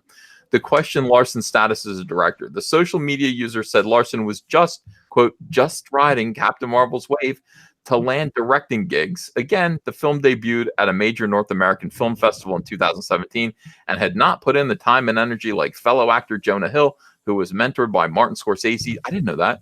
And it took years before he made his directorial debut out of respect for the artistry of film and the position of director. Wait, Jonah Hill directed this? No, Jonah Hill became a director, and he, you know what I mean? Like, he was mentored by Martin Scorsese, so it took him a long time to become a director. In the meantime, the Brie Larson is just a thought who was on a Marvel movie. And took rubbing a tug, yeah. That's all it takes is a rubbing a tug. And so that's what this guy was saying. Netflix stood up for Larson by Netflix replied directly to at the Joe Gill with a list of Larson's accomplishments to date. As the streaming giant noted, Larson has been working since 1998 and has amassed 58 acting credits, 53 award nominations, 2 writing credits, 2 short film directing credits, 1 composing credit, 1 producing credit, 1 Oscar, 1 feature directing credit. And by the way, nobody's fucking heard of her until now. So, what does that tell you? I'd never heard of Brie Larson. Brie Larson was in King Kong. I love that movie. I didn't notice her. Even after she won her Oscar, if you asked anybody, 99 out of 100, 100 out of 100 people, who's Brie Larson in February after she won that Oscar, no one would know who the fuck she is. No one knew who she was. I had no idea he was in King Kong. Okay, the movie that won Best Picture this year was called Roma. Name an actor in it. Cannot. I couldn't remember her in I couldn't remember her in Scott Pilgrim. I couldn't remember her in 21 Jump Street. Oh, she was cute in Scott Pilgrim. She was the rock star. I went back and watched that movie recently, and she looked good, but like I didn't know that was her. Oh, dude, same here. I didn't even realize she was. I can pick the guy who played Buffalo Bill in Silence of the Lambs. His name is Ted Levine. I can pick him. He's in tons of movies. He's a character actor, and my brain picks off. I'm like, oh, there's fucking Buffalo Bill. Right. In TV shows, I'm like, there's Buffalo Bill. There's Brie Larson. I can look at her fucking movie for 2 hours and I wouldn't even recognize her in another movie. By the way, the unbearable lightness of being in the chat goes, she was in King Kong. She was King Kong. Yeah, I gotta go back and look at that, and that makes sense. All right, so look at this. This is going to irritate the hell out of you. I should make a whole video about this, but it says, if it wasn't clear, Larson is not just someone who stumbled into directing. Furthermore, Larson won South by Southwest jury prizes for co-directing short films The Arm and The Waiting. None of us have seen this shit, so it's not like she hasn't already been recognized for her directorial chops. Larson shared Netflix's support on her own Twitter page, which boasts over 1.3 million followers. She's the big deal, guys. Okay, she's a big deal. Now look at this. Here's Netflix so excited to share the trailer for Unicorn Store. Look at that. What the fuck? What? I'm gonna have to watch this movie though, just to get That's the same annoyed. expression she had for Captain Marvel. Don't do it. Don't do This it. annoys the piss out of me, and it just. All right, Brie Larson's Somebody graffitied a wall. My wife watched the trailer and her reaction was, "Oh fuck that." Oh my god. All right, so heartfelt exploration of the things that drive us and the creativity that adulthood often tries to extinguish. Like, All right, so somebody, that guy, the poor guy, just goes, you know what, like, she's just riding off of her fame as, of course, as Captain Marvel. Netflix goes, oh yeah, well, she's got blah blah blah blah blah blah, blah, and then lists all of her stuff, like, all of her credits, all of her stats, that, by the way, are meaningless because nobody knew who she was until Captain Marvel. I mean, she might have been a big shot in the industry, but nobody knew who she was. Brie Larson responds with, Netflix. You dunked on that citizen. You dunked on him. The two of us. Writer. I'm a multi-millionaire movie star, Captain Marvel. Everybody knows who I am. I have ugly Barbies that are based on my likeness. Netflix, one of the biggest and the biggest gigantic streaming service in the whole world. We slam dunked on that nobody on Twitter, didn't we? Netflix. This is entirely soy based. She is, I mean, she might be the absolute worst human being on the face of the earth to do this. This is so unhumble. It's so fucking arrogant. It's so cruel. You want to talk about punching down? Don't these people remember punching down? Now, listen, I'll punch down. I'll kick a midget. But like this woman, her whole thing is about not. Oh, yeah. SJW Spider-Man tomorrow. Right. Her whole thing is about not punching down. It's about not punching down and just crush some. He didn't have a blue check mark.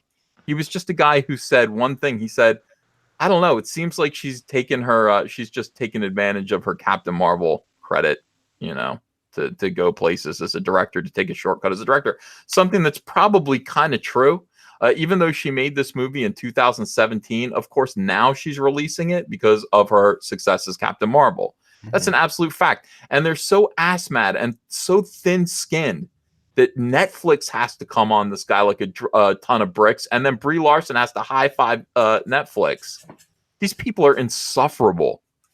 Absolutely insufferable. And then he has to delete his tweet. I'm sure his Twitter is protected at this point. God, these people are horrible. These people are the worst. Absolute worst. Look at this. Brie, you only won one Oscar out of a total of 58 attempts. Do better. Kiss, kiss, kiss. We're funny. We're funny. All of you GFY. So thank you for that super chat, for letting me get this. I had this article ready to go. Thank you, Mazzamonte. Diversity in Comics Bear says the former CG agitators are the kind of people who complain about dictators while letting whoever would stand up to dictators hang. What do you think of that, Critias? I think it's true. Mike Murphy, what do you think? Mike Murphy, what do you think of? First of all, I want you to be honest with me. Yeah. What's up? Do smaller, Indiegogo,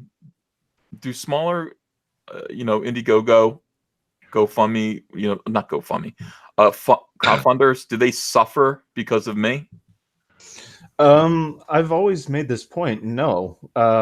Like we were talking a month or two ago about something along the same lines, and it's like it's kind of like what's the phrase, like a rising tide raises all ships.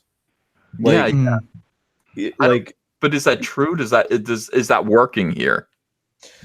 Okay, so like I know, like if we're talking about someone like Renfamous, I know like she lumped us in with the unsuccessful campaigns from last month, and I've said from the start, like, it wasn't unsuccessful because you took hypothetical money away from me that wasn't mine to begin with. Like, it failed because I was in a rush to get the campaign going because my artist was on a strict timetable, and I didn't take into consideration that I should have planned better. Had I done that, I don't think we would have failed. I mean, as it is, like, and again, like, partially due to your help, like we're about 1,500 away from our goal. Like we're doing way better than we did last time. So this idea that because there's someone earning more than other people who are, you know, who don't have anywhere near the stature in the industry that you do, like I don't buy it. Like I don't look at you or Elliot Fernandez or any of the bigger guys as a threat to me. Like if anything, you've been nothing but gracious. Like yesterday I got to hang out on an auction with Elliot and he's like selling and critiquing my artwork, and I thought it was the coolest thing ever. You know? Nice. Well, I love that. I poked in on that auction, but I didn't want to say anything. I was watching. I thought that was pretty cool that those guys are doing that. Yeah, But they great. should be saving their stuff for my auction. They really should. There aren't enough people in there. Samurai and Dinosaurs is a graphic novel. Mike, I just clicked it. You made another $100. Yeah, that's incredible. Thanks so much, man. Guys, if you are in the chat, he's got a little more than a day. We need to kind of concentrate. We need to form Voltron around Samurai and Dinosaurs. Comicsgate needs to form Voltron. Nasser, do you remember Voltron? Can I be the? Yes. What do you want to be? I want to be the penis area of Voltron. I want to be the penis lion. There's no penis lion. I want to be the penis lion. I want to be the the balls. That would be cool if like okay, I'm gonna be the black lion, and I need a penis and 2 balls. So you're gonna be. What would you be? You'd be the penis, or you want to be the penis? The 2 penis. balls? I want to explore.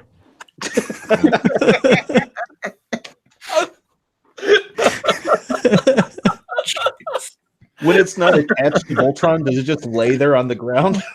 Yes. Well, theoretically, yeah. No, you know what? You can be one of the balls. I want Antonio to be the penis. He's going to be the penis lion. Dang it! I wanted to be the penis. No. Left arm. I'm the left arm. I'm left-handed, so I'm the left arm. I want to pilot the cockpit. Mike, I've just backed you. Thank you, Master. Thank you. Oh my God! All right, so look, Mike, what are you going to be in Voltron? Oh, what was Well, I'm the black lion. They chose the penis and balls. Now, I'll be like I'll be the butt. I'll be like, what was the author we were talking about the other night on Malin's late night stream? What was the author? I didn't see it. No. You were there. You were doing readings from Oh yeah. The guy. Oh, we didn't. I can only do that on Malin stream. I totally ruined his stream. There's an author, and all he does is he writes gay porn about people being effed by dinosaurs. That is not hot. Well, I mean, your mileage may vary. I mean, I don't know if you're necessarily gonna think it's hot. I did a reading from it a little bit to let people know. Do you want to hear some of it or no? You don't want to hear any of it, do you? No backhoe. Yes, I want to hear it. You do? I mean, it was kind of like. Here's the thing. It kind of vindicated Nasser in a way. Okay. Okay. Wait. Oh boy, here we go. I'll find it. I mean, it was perfect timing because, like, we're talking about Samurai and Dinosaurs, and you come in and start doing this. I'm like, what is even happening? You're talking about butts, having sex with butts. Yeah. I bought one of them. I bought one of the books so I could read it. It was like pounded in the butt by my own butt. That's what it was called. Hold on a second. I'll show you. You can find this guy on Amazon. By the way, since I bought that, my recommendations from Amazon have been completely screwed. I mean, my wife's like, why are you trying to buy Space Raptor butt invasion? Like, why are you buying Helicopter Man pounds dinosaur billionaire ass? Like, why would you buy scary stories to tingle your butt? Buttception. Perception. This is pounded in the butt by my own butt, and we read some of this. Like, this guy's a scientist. It's about a scientist who reanimates his own butt with wings, and he ends up having sex with his own butt. Space Raptor Butt Invasion is a good one. We haven't read that one. Pounded in the butt by my constantly changing thoughts on the ongoing mystery of Chuck Tingle's real identity. Slammed in the butthole by the concept of linear time. That's one. Angry man pounded by the fear of his latent gayness over a dinosaur transitioning into a unicorn. Poke Directed by Brie butt. Larson. This one I just say. Poke butt. Poke butt go. Pounded by them all. Got it.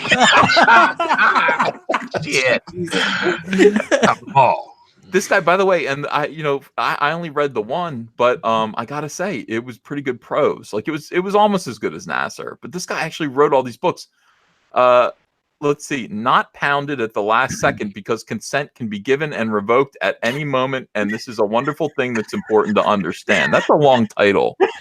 I feel like that could have been edited, a little bit. Just a little bit. By the way, this is page 1. There are 14 pages of this shit.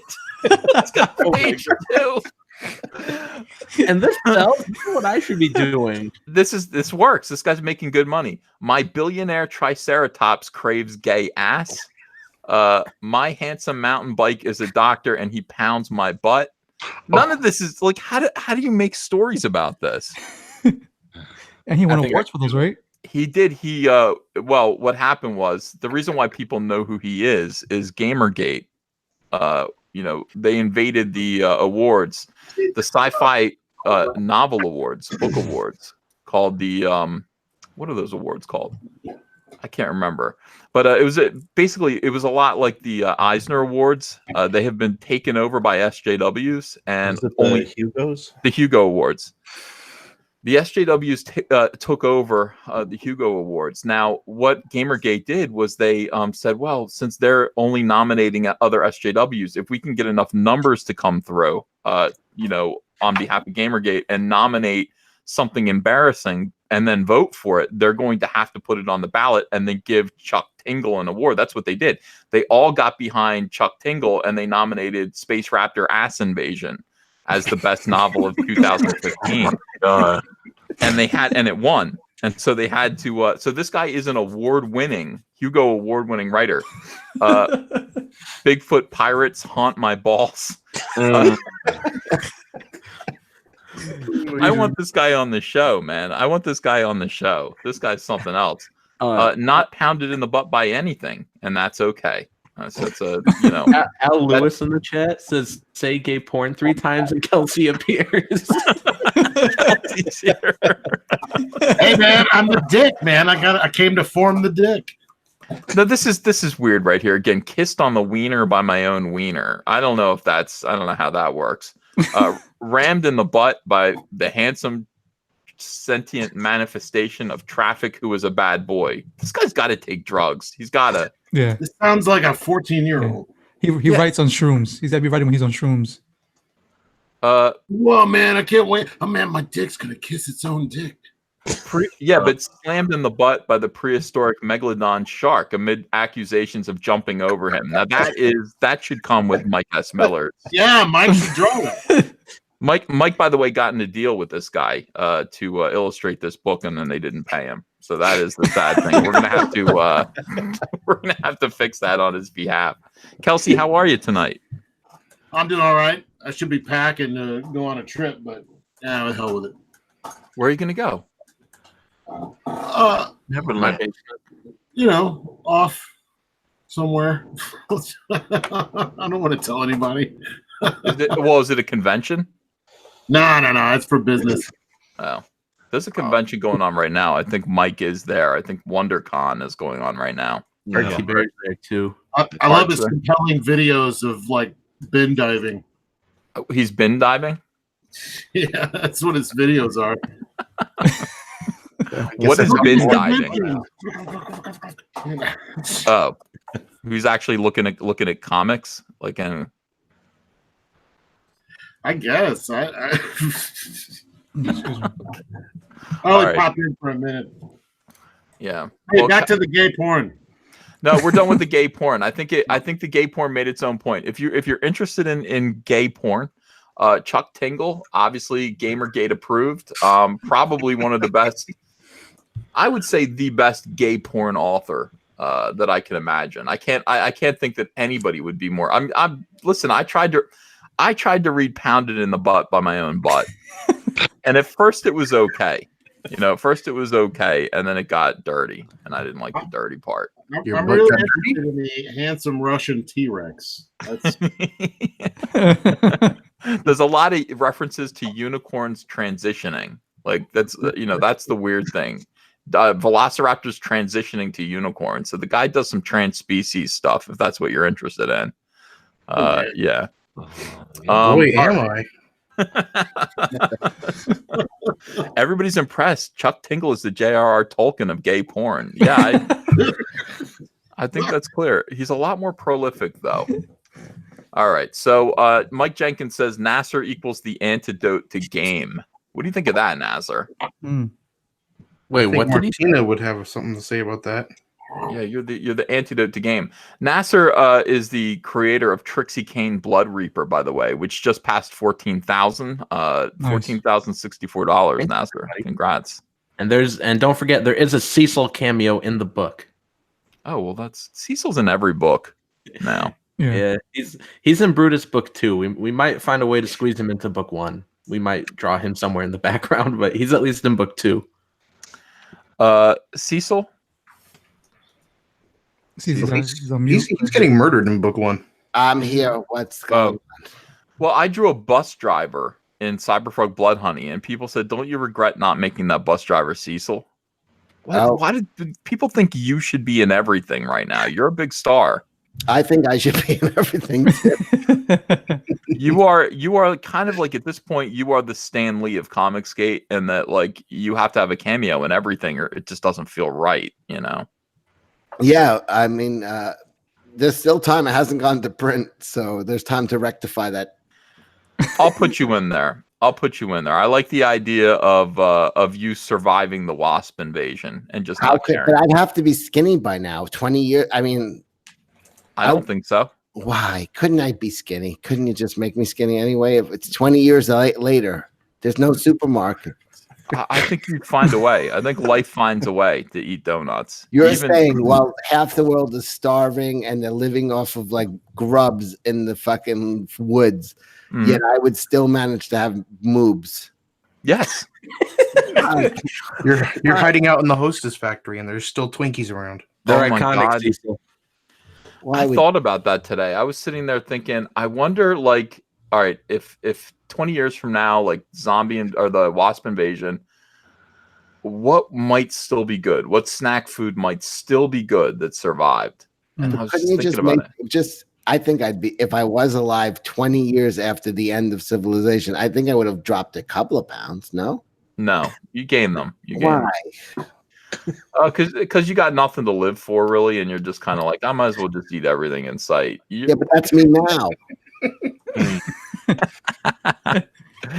What are you trying? Who are you trying to impress? Like, that's your attitude now. Who am I trying to impress? The Wasps? I'm eating what I want to eat. Now, I think saltwater taffy would survive because I was eating some saltwater taffy, and I was like, I think, like, if 20 years from now, this would probably still be good. Jawbreakers. Yeah, I would eat 20-year-old taffy. I wouldn't even think twice about it. Yeah. Baseball card gum. Yeah, I was going to say Bazooka Joe. People in the chat are suggesting that Cecil go cannibal. Yeah. Cecil would immediately. Let me tell you something. The minute the bugs came, Cecil would immediately go cannibal. He would start with the ass. Yeah. Cecil, like, you didn't even wait 5 seconds and you're already eating people. He's like, there's no human leftovers. Oh, good. Aliens. Well, I'm eating my neighbor. Yeah. Which of us would be eaten first in the apocalypse? Like, I would start eating my neighbor, and then people would be like, "What about the hornets?" And I go, "What hornets?" That's so I'm gonna put you in there. I'm gonna add a little scene where it's like some people resorted to cannibalism, and it's gonna be like there's you eating your neighbor, you know, and somebody will be literally it'll be like, well, yeah, the Hornets, right? Yeah, what Hornets? Can I be the neighbor? Just one page aside. Yes. Oh my God, Cecil eating Kelsey would be nice. That'd be beautiful. I got a lot to eat. Yeah. Wait, who would we eat first? I guess we'd eat Antonio first, to be honest with you. Oh yeah. Really? My money was on either Critias or Mike. No, you mean like you eat like pair of ribs? You know, you gotta save me for last. Yeah. Well, Critias, it's because you're so annoying. We'd just be done with you. Wow. Yeah. I bet Donald like some of that Kobe beef, man. Slapped down with beer and rubbed all up and some Kobe Donnie. Well, you would need me, right? Because I can actually cut someone up and you know, save the parts. You know, store them and everything. You're Mexican, of course you'd cut someone. I would.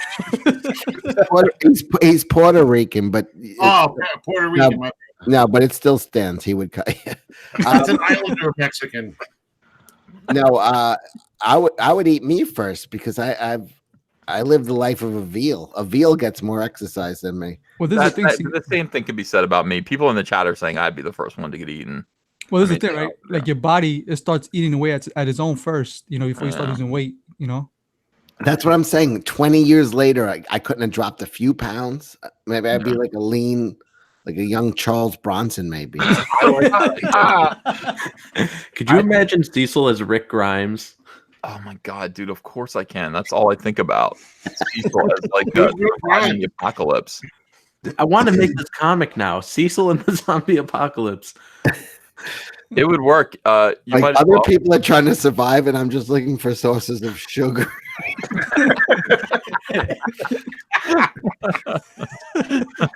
Standing on the street corner, trying not to go into a diabetic coma.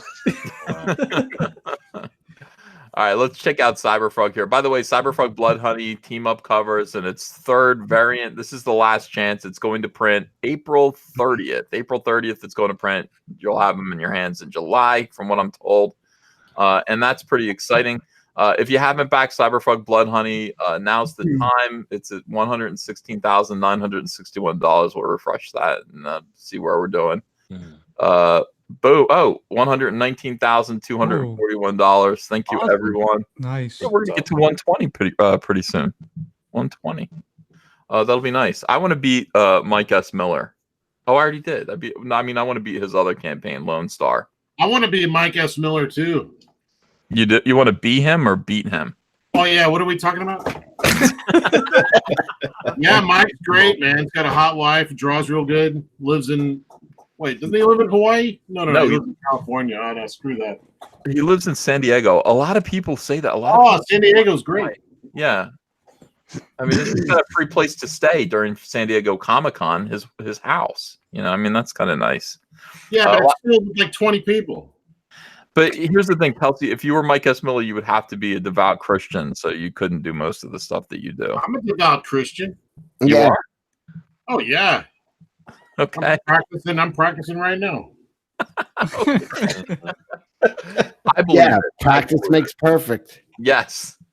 Detective Dead, Crimson Moon by Critias. Everyone loves Critias. Everyone loves Detective I love Critias. Did I thank him before? He sent me original art. Beautiful. No, you haven't thanked him yet. Oh, Critias. Yeah, he sent me a beautiful. I did a mailbox opening, and Critias sent me over a page of original art from his book, and one of the detectives looks like me, and I got a cameo in that book, and it was really I was honored by that because I know that's really precious to people, and I was happy to get that. Yeah, anything, man. That's really nice of Critias. Look, Critias. Hey, you're like immortalized now. That's cool. Well, he's not the only one. I think I got everybody on the panel in that book, like in some way of a reference. Oh, nice. I'm in there. Yeah. I think you're like on a billboard, like a mountain man on a billboard or something. You guys know, for Tug, he has a book coming up. Umbrella Guy has a book, and Peter Gilmore that I'm working on Dr. Satan with, he did a short story in it, and there's a Peter page. Gilmore, isn't he the guy from Pink Floyd? David Gilmore.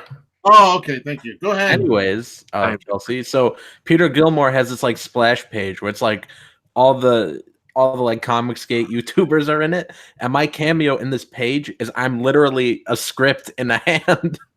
And Nasser, why don't you plug your book now? I'm sorry, we're talking about Comicsgate cameos, and that one made me laugh. By the way, Liam Gray in the chat said, "Is there a way if Cecil in the post Wasp era would be stealing the honey to eat the?" Cecil would be drinking honey from dead bodies. Like that would be disgusting. Like some people actually drank the honey from dead corpses, and there's No.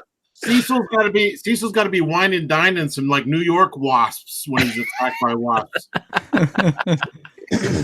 All right, so Detective Dead Crimson Moon. What's this about, Credius? Yeah, it's about a 1930s detective that wakes up in modern day time, and he's being hunted down by the criminals from his past, and they all have superpowers, and he's basically got to save the only family he has left in this world, which is his partner's granddaughter. His partner's granddaughter? Yeah. What do you mean by that? Is he gay? Well, since she's tied to him, they basically they take her hostage, and now he has to figure out if he wants to avenge his family's death or save his partner's granddaughter, which is basically. What do you mean partner? Like, yeah, so his partner is from back in the day, from when he was a detective. Oh, okay, yeah. We thought life partner. We thought. Yeah, no. Yeah, his partner's granddaughter. He got to rescue her before they do whatever they want with her. Yeah. His life partner. Detective Dead. By the way, the art is fantastic. We were just talking about this. It's got good covers by some comic skaters. It's got Mike S. Miller. We got a nice Kanan White. Who drew this one right here? Donald DeLay. Donald, this is you? Yeah. That's Oh, wow. Thanks. It looks like Will Eisner kind of. Yeah, I'm trying to find a bigger version of that. Yeah, it's down below. Yeah, there we go. There's my Donald DeLay. That looks like Sam Keith. Yeah, love that. Nice. Did you color that? No, Credis's colorist colored it. Oh, you did a great job. Looks great. I think so. Kind of give it a painted look, sort of. Yeah, I love Donald it. needs to do some stuff, man. Yep. Donald needs to do some stuff. You'd probably do a pretty good Cyberfrog. I got to get you to do some trading cards. Donald should make a comic. He'd probably be pretty good at it. Yeah, I love Donald's artwork, man. I don't know, man. There's no money in this comics thing. By the way, Kelsey, this is the first time I'm talking to you since our live stream, which is the thing of legends. And I took that thing down with maybe 4,000 views, and that gets talked about every day. Or everybody's asking, please put that up. It's not, dude. It's not like I can't look at you like I'm embarrassed or something. I just been busy, truly. No, I never rewatched it. I just knew I had a bunch of my DMs and emails was flooded. They were like, take that down now. For what? Because me and Kelsey just drank ourselves fucking senseless one night on air. I want to see. And somebody said take it down, or it's probably going to ruin. It got raunchy. I saw a glimpse of it, and it was just too hot for me to continue watching it. I had to jump off YouTube. I was like, I can't watch this, man. Yeah, around the time you guys started going on about Blumpkins was when I had to. That was nothing. Kelsey was talking about voluntarily eating out Lena Dunham from behind, and that I mean, it got really ridiculous, and I didn't remember any of it. But as soon as we went off air, I just made it private. Oh God, that's disgusting. I don't remember that at all. Because I was yelling at you, but you were saying, no, man, it's good. And then I just remember getting off the air, and I think it was Mitch Brightweiser who sent me a DM. Was like, yo, can you just take that down right now? And I was like, he's kind of a sober guy. So I was like, all right, let me take it down. And then I went and I passed out. And then the next morning I woke up and there were 100 people yo, take that down right now. Wow. And I had already Kelsey's taken it down. Kelsey's a loose cannon. And you have to respect that as an artist. We were having fun. If Kelsey were working with me on a book about hamsters, not only would he be well paid, but he'd be allowed to run his mouth and say things about Lena Dunham eating people out. But I understand I understand that not everyone feels that only way. recently did all of this become some verboten. I don't really know any better, so whatever. I'm just saying, Kelsey, I'm with you. How and by the way, I think you would draw great hamsters. Really, really good black belt radioactive hamsters. That's all I'm saying. Is there like a chick hamster? Like I don't know, but Heather Swain's in it, so you'll like because if I make her hot, like if I make a hot chick hamster, I'll be considered one of those anthropomorphic guys. Furry, yeah. Furry. Dude, you're gonna be selling the furries, man. You're gonna be selling the furries are gonna love this book. Hey, I knew a guy that drew furry stuff, and he was like, I was like, dude, do you like this stuff? I mean, because look, I can admit, I watched some Disney movies when I was a kid. I mean, I never like lusted after the Fox. Bambi? You like Bambi? Fox. Huh? You like Bambi? I never saw that one actually. Oh. But no, too young for me. But what were we talking about? Go ahead. Yeah, do you want to get raunchy, man? You have to take this down. Mike's here. I can't talk about that kind of stuff. Yeah. Oh, hey, Yes. Mike. Sorry, did I come? Mike's here. Thank God. How you Did doing, I Mike? ruin everything? I respect Miller. You classed things up a little bit.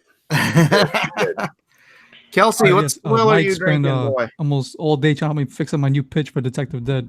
By the way, you just sold another couple of copies of Detective Dead, Critias. Thank you, everybody. I really appreciate it. $33,860. Guys, back Detective Dead. It deserves your support, and I know you're going to do it.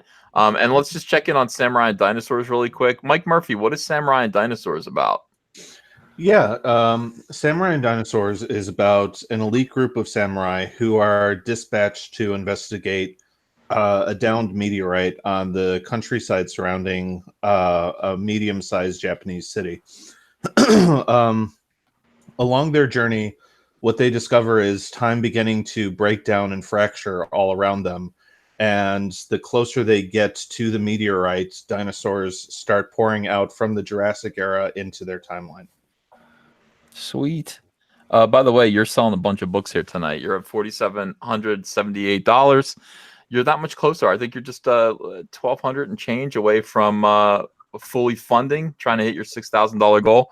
That's what we're doing, guys. We're trying to get Samurai and Dinosaurs to $6,000. And if you're able to, why not back this comic, man? Your support really, really helps. Yeah, that's amazing. Thank you, everyone. Let's get them funded tonight. It's dinosaurs in like what would you say? Is it the Edo era or what is it? Yeah, it's roughly the Edo era, but we fudge some stuff here and there, so it's not 100% like historically accurate. I watch a lot of Japanese movies, man. I know what I'm talking about. I'm just checking you. Yeah. Like the way I always pitch it to film buffs is it's kind of like my dream movie if Kurosawa and Ray Harryhausen got together and made a movie. Dude, I'm sold. Sold. There you go. That was awesome. Nice. That's your pitch right there. Trixie Kane, Blood Reaper, by Nasser Rabadi. Nasser's quiet about his comics. He doesn't like to promote them. I want him. I know what I've been yelling at him. I'm like, you got to get out there and start talking about it, but he won't. Yeah, he won't do it. So we got to do it for him. Trixie Kane, Blood Reaper, from the team that brought you Stardust. Be careful when fighting monsters. You might just become one. This gorgeous cover by John Malin. I love it. We're still debating whether it should be in color or black and white. At least I am. I think it should be in black and white. What do you think, Mike S. Miller? The cover? Yeah. Oh. Would you color it or would you leave it in black and white with a red logo? Red, black, white, and red. Yeah. No, I think it should be colored, but like black, white, and red. Mike wants to bundle it with 2 other books. When I was he is bundling it with other books. Elliot Fernandez doesn't own black, white, and red. You could do that. Yeah. I agree. By the way, I just backed Samurai and Dinosaurs, which I've been meaning to do for a while. I'm gonna Thank do it you too much, as soon as I turn the stop sharing screen, so we got to get Samurai and Dinosaurs over, guys. Everything else has already been funded. Samurai and Dinosaurs is the only one that has not yet met its fixed goal, and it's only got a day and 2 hours left before it does that. So, Comicsgate does need to form Voltron, and that includes those of you who want to be the dick and balls of Voltron. That's 3 different lions. Those are 3 different extra lions. Kelsey, do you want to be one of them or no?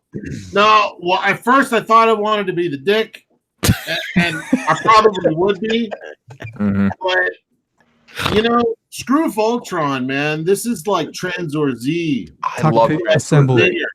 We each got our own like killer robot, and we're up in the head, like you know, fighting off bad guys. What was the name of the female Transor Z robot whose boobs were missiles? Yeah, she had boob missiles, man. I don't know their names. I just remember watching them when I was a kid. Those were better times, man. She just, I mean, like she had fired her boobs off, man. It was really creepy. Like, what the hell? Her boobs. They had a villain that was like a half man, half woman. Oh, that was called like, well, I want to say Mr. Sister, but that was Joe Phillips' character in The Heretic. Which I think is a hilarious idea. Yeah. Well, it was a pink robot. Her boobs flew off. It was really spooky. It made me uncomfortable as a kid. Transor Z was good, but it was a one-man show. I mean, Transor Z was you get in a little hovercraft and you fly into Transor Z's head, and then you take over the whole robot. You know, whereas Voltron was more about cooperation. And that's why I'm saying, you know, we can all form Voltron to make Samurai and Dinosaurs funded. Oh, the robot's name was Aphrodite A. That is right. Or Aphrodite X. Aphrodite A. Nice. Yeah, yeah. It's pretty sweet. Hey, Mike.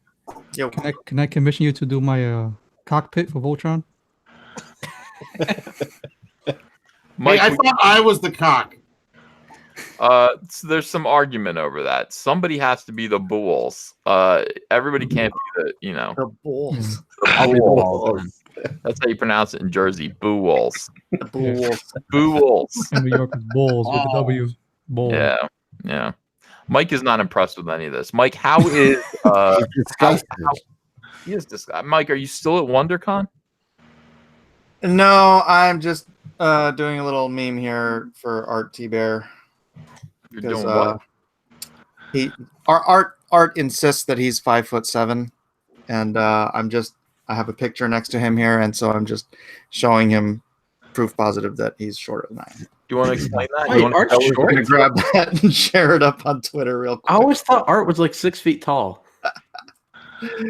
No, Art's a little fella. Nasa, you're kind of tall. I saw you next to Elliot when you were at Chicago Comic Con. Yeah, I'm about 6 feet. Oh. Are you really? Yeah. Are you 6 feet or you're about 6 feet? Which is it? I'm 6 feet. Nasser. Oh, Nasser. Nasser's 6 feet tall? Yeah.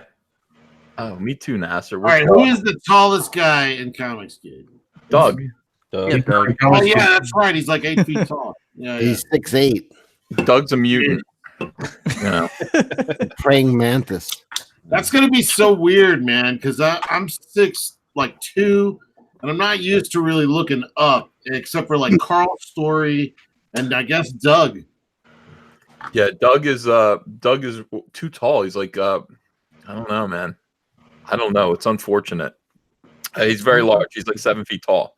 And some people in the chat are saying F Doug, Dirtworm Doug. Dirtworm Doug makes me laugh every single time. I don't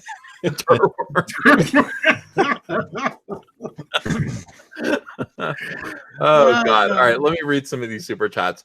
Diversity in Comics Bear says people who don't know how to be successful are wrongheadedly advising the most successful in ways that will only lead to SJWs dominating. Scipio says your long intros rule, best openings on YouTube. Midnight Images says it's cool, but Donald is right. It sounds muddled. Yeah, it was meant to sound a little muddled. Ghosty Foam says it should say started this gangster shit because these SJWs don't even know you made some of the characters they love. Yeah, you know what's pretty cool? Diversity in Comics Matter, made a video about this one dude who has 127,000 followers on Twitter, and he was just like going on and on about how awesome what's her name is, the Latina Green Lantern that I created. Jessica name? Cruz. Jessica Cruz. Yeah, how great she was. And then somebody said, Republican Ethan Van Sciver created her. He's like, fuck that guy, he's a Nazi. Texas. And Zach made a video about it, and he got really excited. It got him like 68,000 views on that video because it was just so appealing. And he's like, I got to make more videos about you. And then he did 2 more videos about me, and they only got 6,000 views. So he said, fuck that. I guess it wasn't correct. Thunder Robot said, hi, EVS. I got paid yesterday, so I bought a copy of Cyberfrog. New intro is okay, but I think it needs some animated characters dancing beside the logo.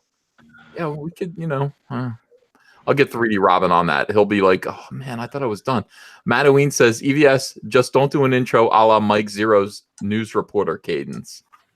Yeah, I don't know. It's just supposed to be funny, I don't know. Mike, I did a new intro to all my videos. Oh, yeah? Yeah. And it's controversial. I just wanted it to be quicker, and I didn't want to use so much of the Hello song. Uh-huh. And I presented it to people, and they weren't sure about it. I'll show it to you again. And Okay. I want you to tell me what you think. All right. Well, this is the image I'm talking about. We had a nice little Comicsgate get together at WonderCon. Here's the whole. Dude, here's the whole gang. I'm not going to name everybody because some of them go by. I don't want to dox anybody. Dude, you're way tall. Well, he's leaning back though, right? He's leaning back, but come on, he's right next to me. No, Mike. I can't take Art seriously now. I didn't know he was short. No, he's just giving Mike a chance to feel tall. You can see him crouching. The people behind Mike are like 5'5". You know what I mean? Like that's the startling thing about it. Mike, how tall are you anyway? I'm just shy of 5'7". Who's wearing the Cyberfrog shirt? In the other one? Yeah. One of the fans, one of your Eric, I believe his name was. He's a fan. If I saw a Cyberfrog shirt at a convention, I'd be like, oh, come here. I saw a Lone Star shirt at C2E2. Yeah? Nice. Yeah. Yeah, I'd have to do a little Vic Mignogna. I'd have to give some hugs. Little Copperfields. Yeah, Copperfield or two. Yeah, yeah, that's what I did to Elliot. All right, Mike, let me show you this, and you tell me what you think, okay? Hey, real quick question. Yeah. Would you grab somebody's hair and pull them back and kiss their neck? No. Why would you ask that? I wouldn't do that at all. Dang it. Hell. I was lucky. All right, I'm locking on you, Ethan. Okay, lock on me. I got to change the speaker. Damn it.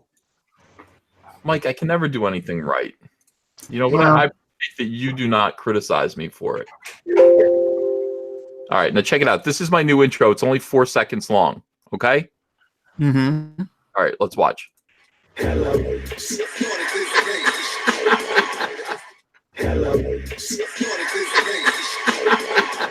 What do you think? I don't think you should use it on everything, but if you're going to do like shorter videos. Just shorter videos? Just use it on everything. That's the new intro. Don't listen to Mike. Mike is the king of bad ideas. People are saying, yikes, nope, what the LOL, terrible, huh? Nope, too abrupt, garbage, 2 out of 10. Not that laugh. I like that laugh. That was me cracking up. But see, I say the laugh needs time to fade out. Like, can you go at least like 7 or 8 seconds? Like the laugh fades into black? I think if the laugh went a little longer, it would be better. Yeah, I agree with that. Why is everybody saying no when they're saying it's awful? I don't think it's awful. I just think your laugh should go on for it should be about 7 seconds long. 3 more seconds of laugh. I think it's too quick. It finishes too fast. It's too abrupt. 7 seconds is a nice intro. Everyone hates it, Ethan. Listen to the audience. Mike, I'm looking at these pictures with you and Art. Who's in the background? That's Kyung is in the background. Who's behind Art? I don't want to name names. They're people in the community, and I don't Oh, want but to. you can show their faces. Well, yeah, but who's gonna? You can't associate somebody's name with a face if you don't. It's like, Right. oh, random face. Okay, that Yes, helps. that's an excellent point. Yes. They're still going on. They're saying sucks ass, homosexual. You sound like the Joker. You know what, EVS? That would actually go good with like the hit pieces that you do. I'm crushed. I liked it. I saw it and I No. went, wow, it's great. Okay, Yes, okay. you know what it is? Everybody's used to the long intros, but I agree. A short intro, Geeks and Gamers just has that noise. That's it. It's like, Mhm. meow, And right into the video. right into the video. People will get used to it. Okay, if you guys hate the intro, then back Trixie Kane on Indiegogo. Well, that's not how it works. Why does Nasser do that? Now Nasser's going to get unfunded. Now people are going to refund Trixie Kane. I just refunded. Yeah. Cecil, no. Me too. Cyberfrog Blood Honey. Cyberfrog Blood Honey's at $119,301. Mike, that's not bad. I rushed home tonight because I thought I was doing a live stream with Nasser to push his book. Really? And then I found out on the way home that you were doing a live stream. I'm doing a live stream with Keong and Just a Girl. You know who that is. Miss Troy Biggins, Mrs. Troy Yeah. Biggins. Oh, yeah. It's called the Thigh Council with My God, Nice. with Keong and her, and he's gonna actually do a drawing of her live on air in manga style with the big thighs, and I think we might break the internet. Yeah, we've never seen her face, have we? I mean, that's He's not gonna show her face, but I think his drawing is gonna he'll be able to see her face for the drawing. But and the viewers will be able to see his drawing, which will be in manga style. So it's not exactly a police sketch. It's not like going to give her away. But so I'm going to be like interviewing her and talking to her while he sketches. And it's the Thigh Council. Just don't unlock my mistake. By the way, Trixie Kane, Blood Reaper, just jumped up to $14,124. A lot of people loving Nasser Rabadi tonight. A lot of people really appreciate what he did at C2E2 by interviewing Richard Pace and making that video. A lot of people really admired that about Nasser. Nasser's not afraid to just go up and be real with people, and people aren't used to reality. Yeah. Nasser's our independent Comicsgate PI, I guess. Somewhat. I think he's the dude. Who's the dude who got Planned Parenthood to talk about how they sell dead babies? Oh, that was James O'Keefe. Yeah. Nasser's kind of the James O'Keefe of Comicsgate, Like he goes in there and he's just like, hey, I know. He's like, let me bring a little internet into the real world for you while you're trying to have He a did. convention. He did totally lie, and you busted him very badly. Yeah. He's like, I didn't say any of that stuff, and you're like, yes, you did. Here are the receipts. Right. He's like, I don't remember saying anything about Trump. It's like clear as day in the thing. He's like, yeah, but like I'm in Canada, so if Trump keeps tanking your economy, it'll cost me less. Yeah. How fucked up is that like you talk about Trump so much, like it's practically Tourette syndrome. Like you don't even realize you're doing it. Like This is how they unrelated. test the people that they're talking to see if they're in agreement, though. Oh, that's interesting. They're like dipping their they have to throw out a little bait and see if you take it. And if you don't, then they know where they stand. Yeah, like what if you? Oh wow, Samurai and Dinosaurs jumped up to $5,102. Congratulations, Mike! Wow, awesome. You're welcome. $900 away. Come on, get that tonight. Totally. Like Cecil helped out a little bit. Cecil, what did you back at? What level? $2. Thanks for your support. No, I'm just kidding. I did the I got the book. I got the physical copy. Just $20. $20. That's awesome. So this is more people just coming out and supporting Samurai and Dinosaurs. It wasn't just Cecil. Thank you guys for this. We're just less than $900 away of getting. But also I screenshotted it and then tweeted it out and asked people to back it. So I will retweet it right now. Yeah, everyone get it out there. Let's make sure this thing gets funded tonight. I know people, honestly, maybe it is a zero-sum game. So if you don't have money for this, you could clear it up by refunding Trixie Kane. Clear up some money. I get that. No, Yeah. do not listen to Cecil.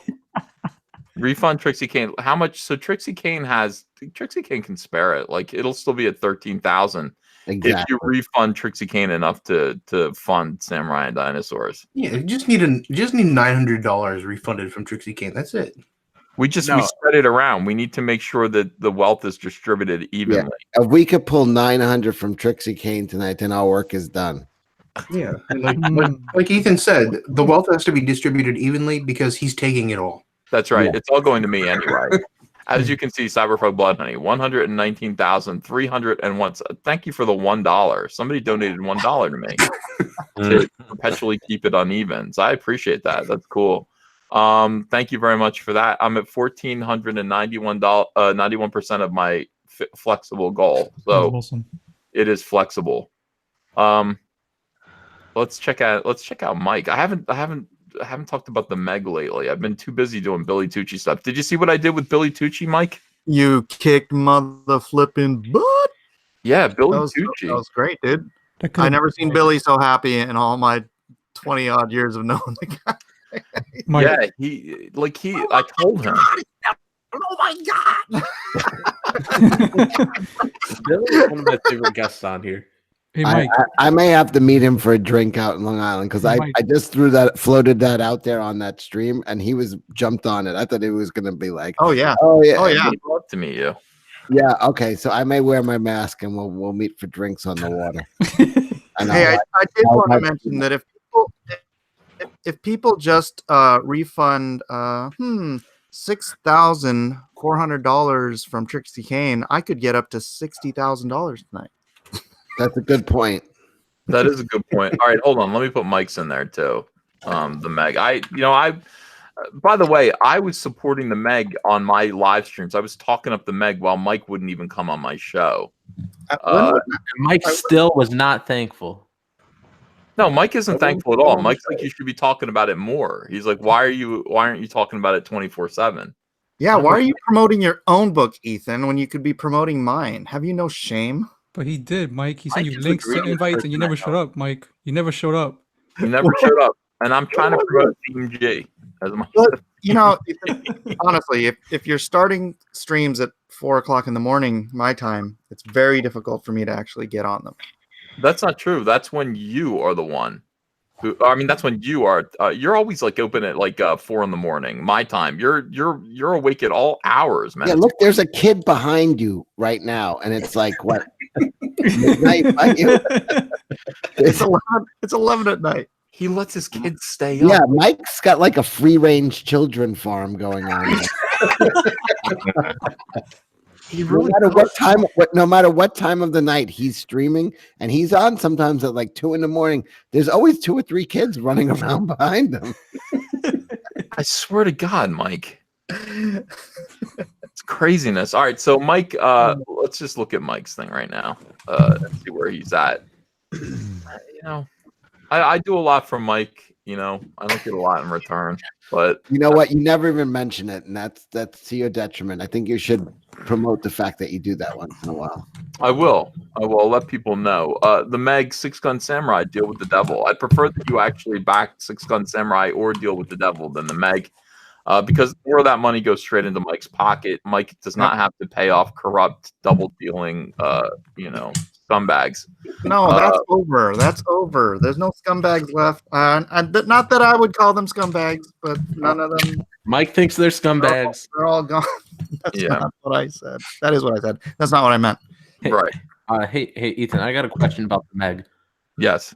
How many copies of it do they have to refund and use that money to back Trixie for you to do that trading card for me?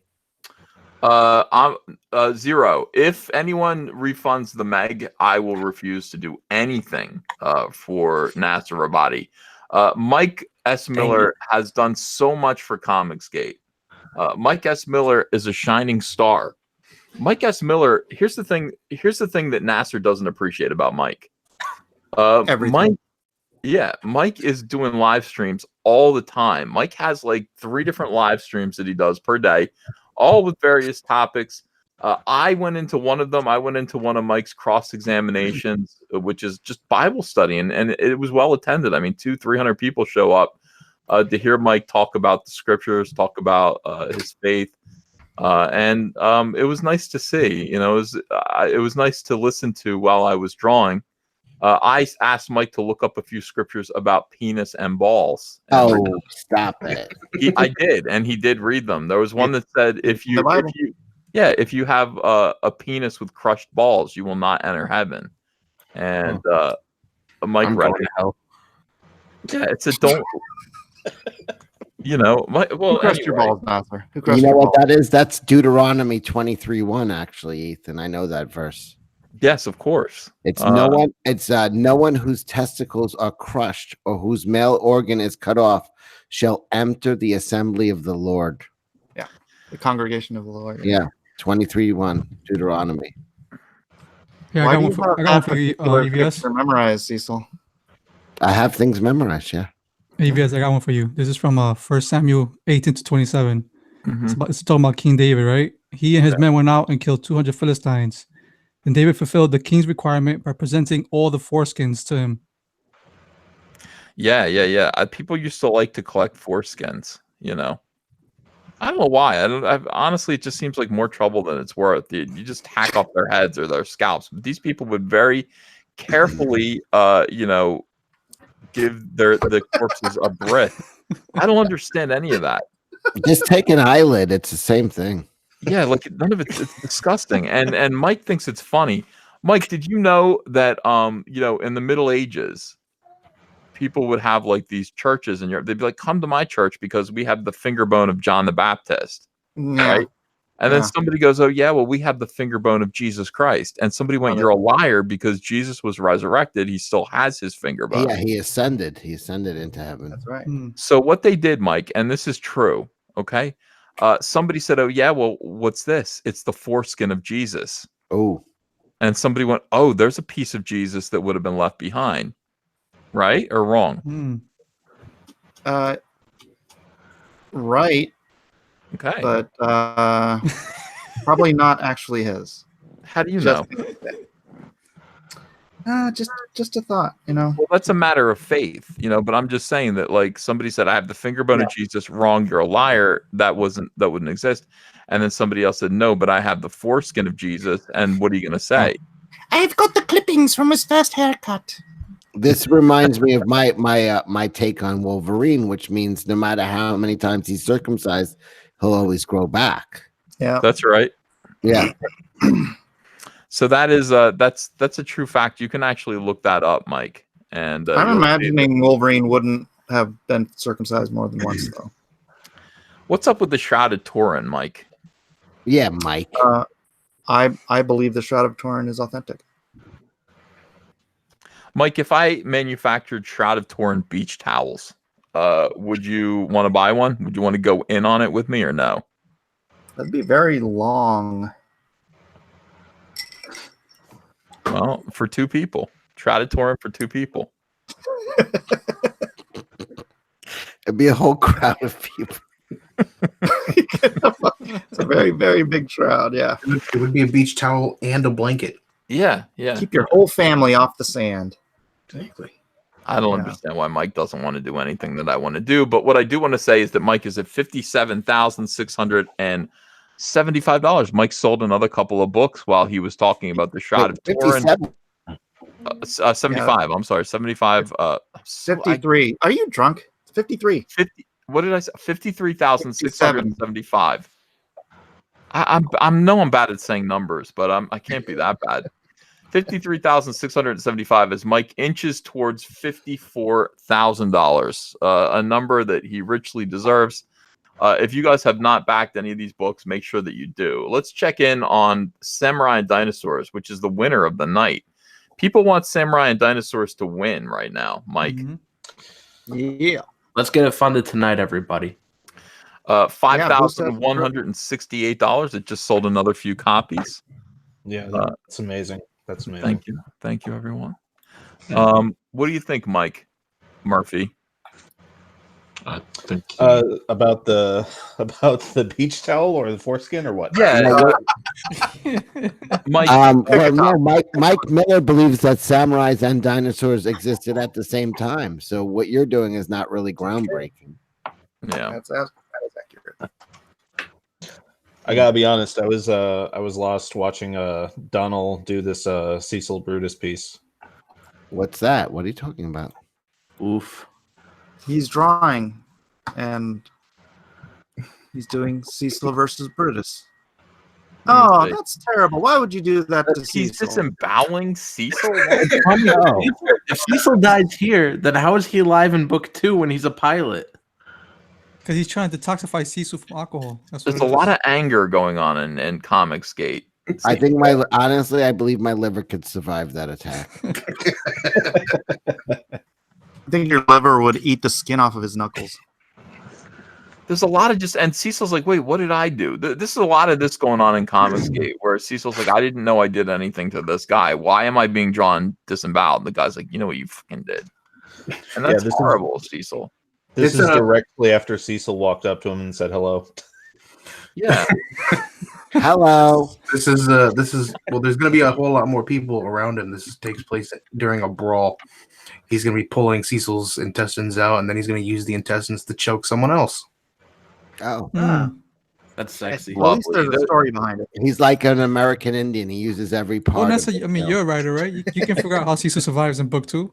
Why do we have psychopaths in Comicsgate right now? What exactly is the problem? What goes on? In the meantime, Cyberfrog Blood Honey is still cruising along here. 119,000. Well, I guess not really at all. $119,301. Thank you guys for your support. Billy Tucci and John Brolia's Zombie Sama. Mike, you don't know this because you weren't here. You were busy doing other. Show the chat Donald's screen so people could see what you're talking. I already did. I already showed Oh, you it. did? Okay, so Yeah. People were vomiting. People were like, "What the fuck?" it's hurtful. I'm It not didn't gonna. get a good reaction. Let's just put it that way. But Billy Tucci Zombie Sama has gotten a good reaction. I know, Mike, fantastic. Yeah, Mike. Billy Tucci came to me and he said, "Hey, I'm launching Zombie Sama. It's at $160. I could use some help, maybe a shout out." I said, "Oh yeah, I'll see what I can do." And I had Billy Tucci on the show twice, and then a third time, which I think was a trick, by the way. He's like, "You can come on my show," and I went on his show, and it was like an echo, like literally an echo chamber, just like, and it was like intolerable. And finally, I said, Yeah. "Come on my show," and they went, "Yeah, that sounds good." So that's a Yeah. third No, night I on my was show. I was watching when Billy did his launch on his thing, and he got up to like $150 or something like that. And then I tuned back in a half an hour later. He was on your show. He was already up to like 3,000, and then just take bang, bang, bang. You know, like 4 hours later, he was fully funded or something like that. 3 hours later, 2 hours I later. think we got him fully funded pretty quickly. I mean, yeah, I think it was 3 Yeah, it hours. was so fast. I don't think And now two. he's up to almost 25 grand, and that's just remarkable. We're gonna have him pass you and Six Gun Samurai Deal with the Devil, and I'll tell you why, Mike. Oh, Because- he already has. well, I mean, well, he has yeah, two things combined. starter. Yeah. Yeah. Well, he sold another copy. Well, I'll tell you why though. I'll tell you why this is happening because Billy is willing to come on my show and promote himself. You are not, Mike. You rarely come on my show anymore, and when you do, your head is down, and you're not talking about the Meg. You know what I mean? Well, I don't want to be a pain in the ass like Nasser and just talk about my book nonstop every time we have another topic on. You're like, yeah, that's great and all, but why don't you buy my comic? Well, Nasser, let me show you though. Nasser does not have a 30-year career in comics, okay, like you do. And look at how he's doing right now. Nasser's Trixie Kane. Oh, look, he just sold another few copies. $14,190. So Nasser's got that hustle, and you can say, "Oh, he's a pain in the ass," all you want. But Nasser, what he does is he goes to C2E2 and he says, "Hey, Richard Pace, F you." Not in so many words, but you know. Yeah. Hey, Ethan, I have a question. Go ahead. So for you to do a trading card, how much do we have to raise? Nothing. What do you mean? Well, because you said you do a trading card, so I wanted to know, like, did we have to hit a certain amount, or you'll do it anyways, or what? I'll do it anyway. I know you're trying to use it as a reason for people to give you more money, but I'm saying no. Like, we don't have to get anywhere. I said I would do it, and I will. I'll do Awesome. it. I'll do you a trading card. Thank you, Ethan. You're welcome. You can lie to people if you want to and say that Ethan's only going to do a trading card if we get to 15,000. You can lie. All right, No 15,000 Ethan trading card. I like that. 50,000. So yeah, Nasser is a pain. Sean Coleman.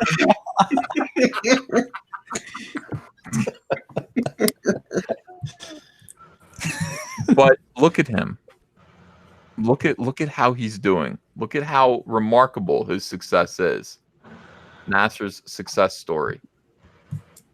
It has been a success, Nasser. Congratulations to you. Thank you so much, and thank you everybody that's back. Couldn't do it without you guys. Now we go over back to the Meg. Mike, what I admire most about you is that so true, man. By the way, you sold another few books, $53,765. So thank you everyone who is supporting. I do admire your hair. I don't know what that's like to have hair. It's a pain in the butt. Yeah. It doesn't reach my butt. I don't understand. It Mike, has reached my butt, and that was kind of that was an issue. Mike is like, you're older than me, and your hair you've got a great hairline. I guess it just happens for some people. It's some of us go bald. Yeah, my you should see my mom, dude. She's 78 and very little even gray hair, and just full head of hair. So yeah. Well, I admire that about you, and congratulations. I want you to succeed gloriously with Meg, Six Gun Samurai, and Deal with the Devil. Not just because you've been blessed in so many other areas, like your head of hair. Yeah, only your head, Mike. Only your head of hair. Because you've done good. I just want you to promote your projects more. I know you've moved on. These books are already done and ready to go to print. You're already working on Lone Star too. That's another thing I admire about you. But done. You have 20 pages done already? Wow. Mike, good. I mean, what do you mean you have 20? They must suck. You get 20 pages done already? Hey, Mike. I've been working on them since the first one was done. Oh, I see. So you work on your pages and I promote your book for you. I got it. I understand.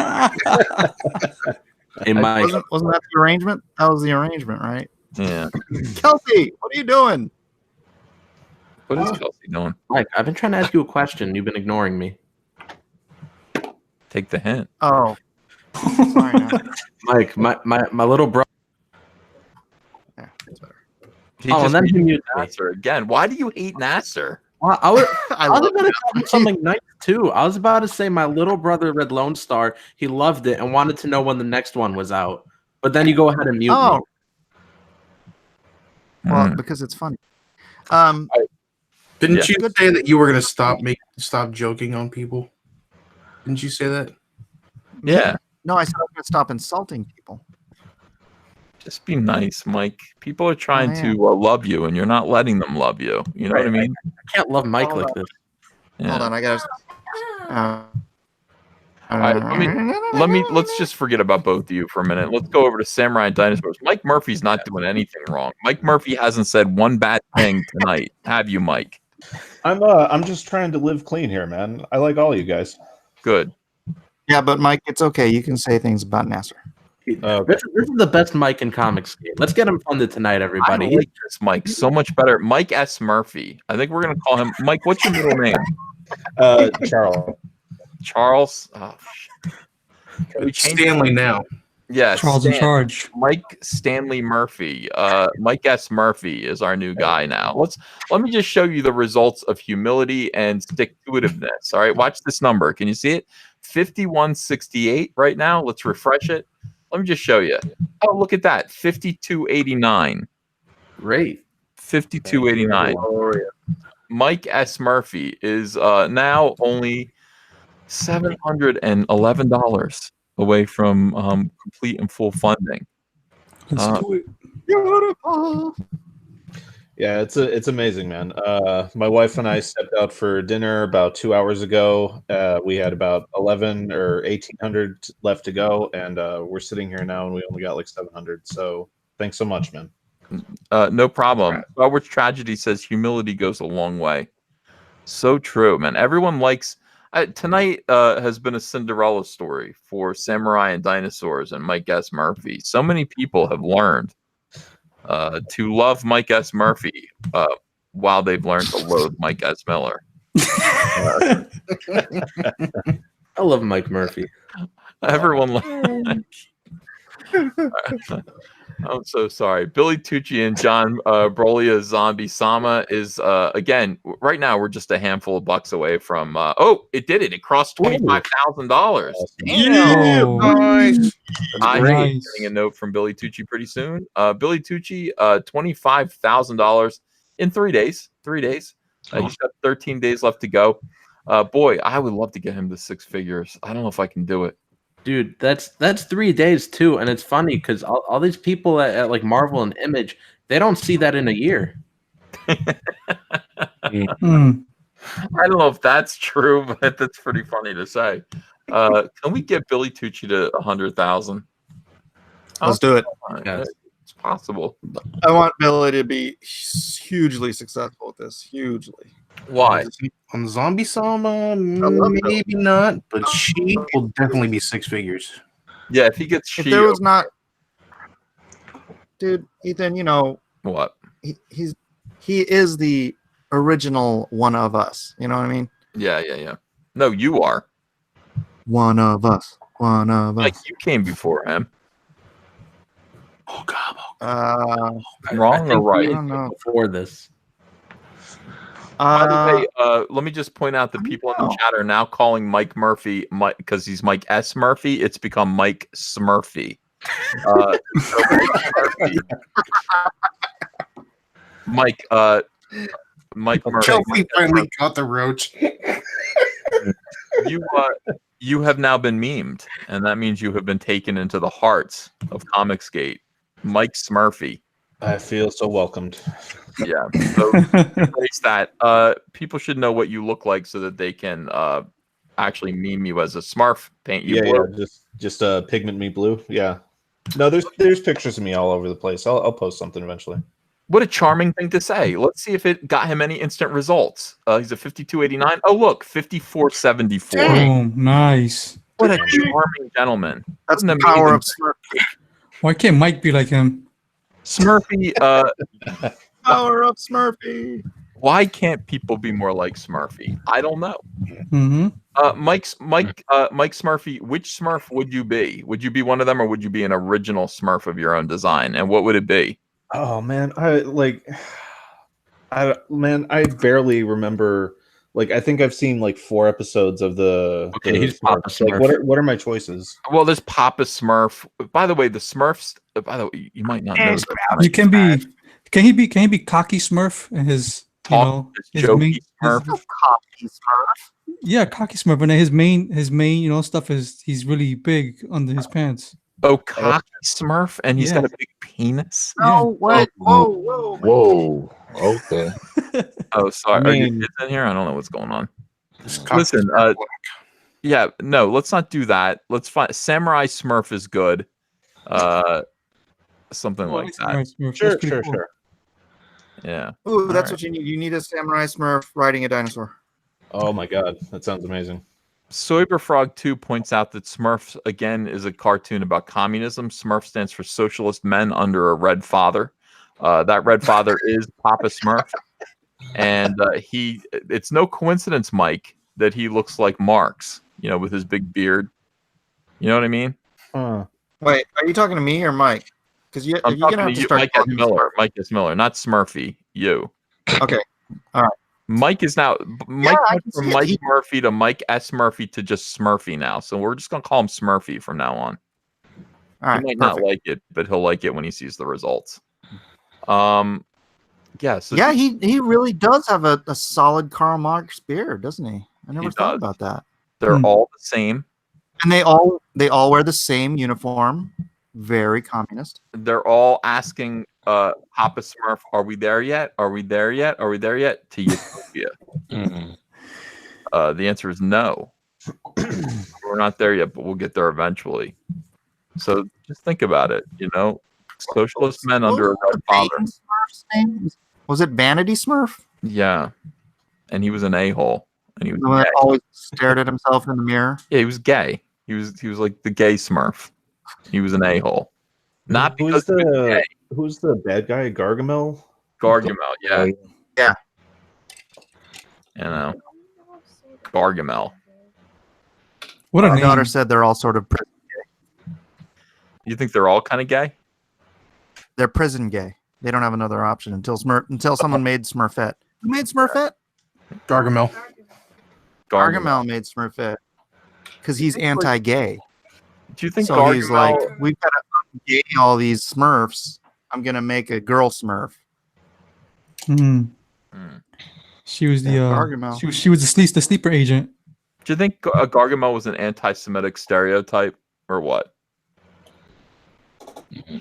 Yeah, like how does he figure into the whole communism thing? That's in a way what I think, but I could be wrong. Mm. Right. Cyborg Patriot says Gargamel is CG confirmed. Right. All right, And very then good. Spike, none of them hit on Smurfette. That is true. It's true. It's true. Detective Dead, Crimson Moon by Antonio Malpica. That's me. One of the wow, $33,925. Nice. Congratulations, you're gonna hit 34 tonight, I'll bet. Thanks, guys. The art on this is great. Even Mike's cover. By the way, Mike's cover was the source of some controversy. Last because he doesn't know perspective. Oh, yeah, but Mike had an explanation for it, didn't you, Mike? I did. Well, you know what's worse than the perspective on it? What? He's just kind of standing there lazily. Like there's nothing exciting about it. If I saw them in the shop, I'd just ignore it. You would? Yeah. That's no diss on the book though, Critias. The other covers are all beautiful. It's only Mike's cover. It's more so a diss on Mike. Look at this cover. Would you buy this one? Oh, in a heartbeat. Yeah, but Hell yeah. Yeah. you're trying to hurt Critias's sales. That's No, not he's right. not. I'm He's just not. saying it's the Donald DeLay cover. The Donald DeLay cover is really good. I didn't know. I've seen Donald DeLay's artwork, and it gets more and more impressive every day. But I didn't know he was capable of this. yeah. You know. That's right. Critias, tell everybody the powers that Detective Dead has. Oh yeah. He can jump through shadows. He's got the strength of about 5 to 10 men. He can heal his own wounds, and he can glide long distances. And the one that I love the most is that he can pull nearly any weapon from underneath his trench coat. Wait. All this cool stuff, and Mike ignored all of it for the cover. So this is what I Mike didn't did. know any of it. I didn't discover it until last week when I was talking to Wow. Critias about doing another cover. Wow. So Mike knew all of this, and he didn't use a single element from what Critias just said. Yeah. Mike was like, "Oh, here's some guy. He's just standing in an alley," and he puts all the details on the background, not even the main dude. Look at this one by Kanan White, though. Yeah, Kanan that's added awesome. all these characters. What a great layout. That looks like a DC comic, you know? Yeah. That's really good. I can't wait to see that inked. By By the way, the whole time this is going on, you know who's being charming? Smurfy. Smurfy is winning over the crowd. Mike S. Murphy winning over the crowd. And let's see how it pays him back. Oh, look at that. $5,501. Oh, nice. Congrats on my new backers. Thank you guys. Mike Smurfy. Yes. I think what you'd like to tell people is you catch more flies with honey, not vinegar. It's true. It's true. You got Mike yelling at the fans. Mike S. Miller's yelling at the fans, calling them names. Drawing incorrect perspective. Drawing incorrect perspective. You've got absolutely. And so the punishment for that, let's just see how Mike's doing over here. $53,765. Let's refresh it and see if he's done any better. Oh yeah, he did. He sold. Oh, I take it back, Mike. $53,915, Mike. My fans love me. I love my fans. Michael, Also on talking the other, smack about no fans. Don't even joke like that. I don't talk Mi- about smack about Michael said Mike is a known abuser.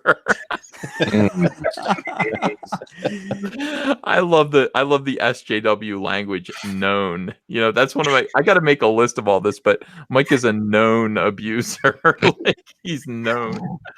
Oh God, I love the way SJWs talk. It's funny. Headrock doesn't like me at all. Therefore, he's not my fan. Wow. Therefore, I don't have to love him. Yeah. Oh. Right? That's how it works, right? But you can try to make him your fan. Yeah. I I don't know my why fan. Mike S. Miller is just like yelling at the audience at this point. Adrian Stone uses another SJWism. He says, EBS, stop being shitty to Mike. Mike S. Miller's a shitty person. I made a whole point of that today. I said, what is it with SJWs and the word shitty? Like he's a shitty person. It's like, ew, I can't stand the way SJWs talk. It's disgusting. They use the worst words. Mr. Hellstorm said, I refunded Trixie Kane and bought more Meg. Oh, well, yeah. Thank you, Hellstorm. Let's check. No, I love the fact that there's a limited pie and the pie just some people get refunded and then it goes somewhere else. All right, 14,000. Oh wow, good job, Nasser. $14,235. We're edging up towards $15,000. I'm very proud of you. Thanks, Ethan. And guys, don't forget at 15 grand, we get that Ethan Van Sciver trading card for all physical backers. Jude Vanillian says Mike is arrogant / cocky about his comic. That's another thing SJWs do. Arrogant / they put a / cocky instead of arrogant and cocky. People watched my video today. I appreciate that. That's funny. Everybody's reading it back to me. Cyberfuck Bloodhoney is not doing any better though. That's fine. We are at $119,336, edging up towards 120, which would be nice. So I'll brag about it. Once we get to 120, I'll post on Twitter. I'll drive everybody crazy. They'll say, "But where is it, Ethan? Where is the book? Haven't you made enough money? Haven't you made enough? Where's the book? It's coming, dickheads." They would never confess that you made enough money. Could that be like with them? Yeah. Well, again, It's not enough till it hits a million. Not enough till it hits a million. No, even then it wouldn't be enough. We keep going. It's that mindset they have of like working for as little as possible. That is like the truest thing. Kelsey, what do you think of that? Is there a point where you've made enough money on a comic, or do you keep going? Like, where do you stand on that? I didn't realize I was still here. There's never enough money to be made on anything. Make as much as you can. Oh, I agree. Yeah. If that's the one thing I learned in college, it was make as much money as possible. I mean, there's no cap on anything. No. Cap. Just sky's the limit, as they used to say. Mm-hmm. Kelsey, is there a wrong side of history and a right side of history, and is it possible to straddle the fence?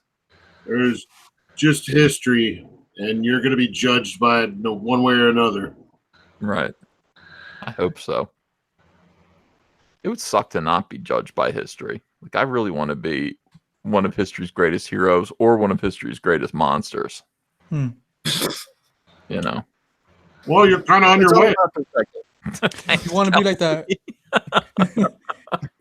You want to be like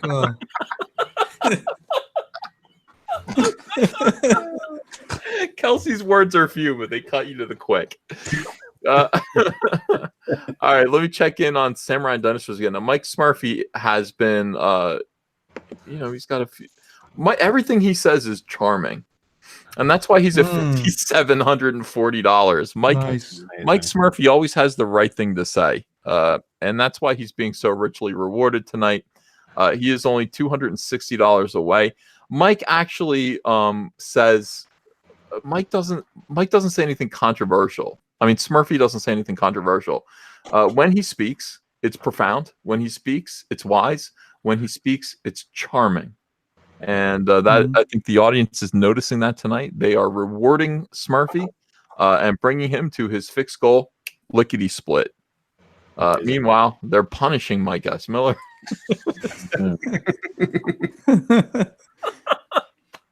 As they should. Is he at 54 yet? Oh no, he hasn't moved yet. I was hoping it would flip and I'd have to eat my words, but no, they truly are punishing Mike S. Miller.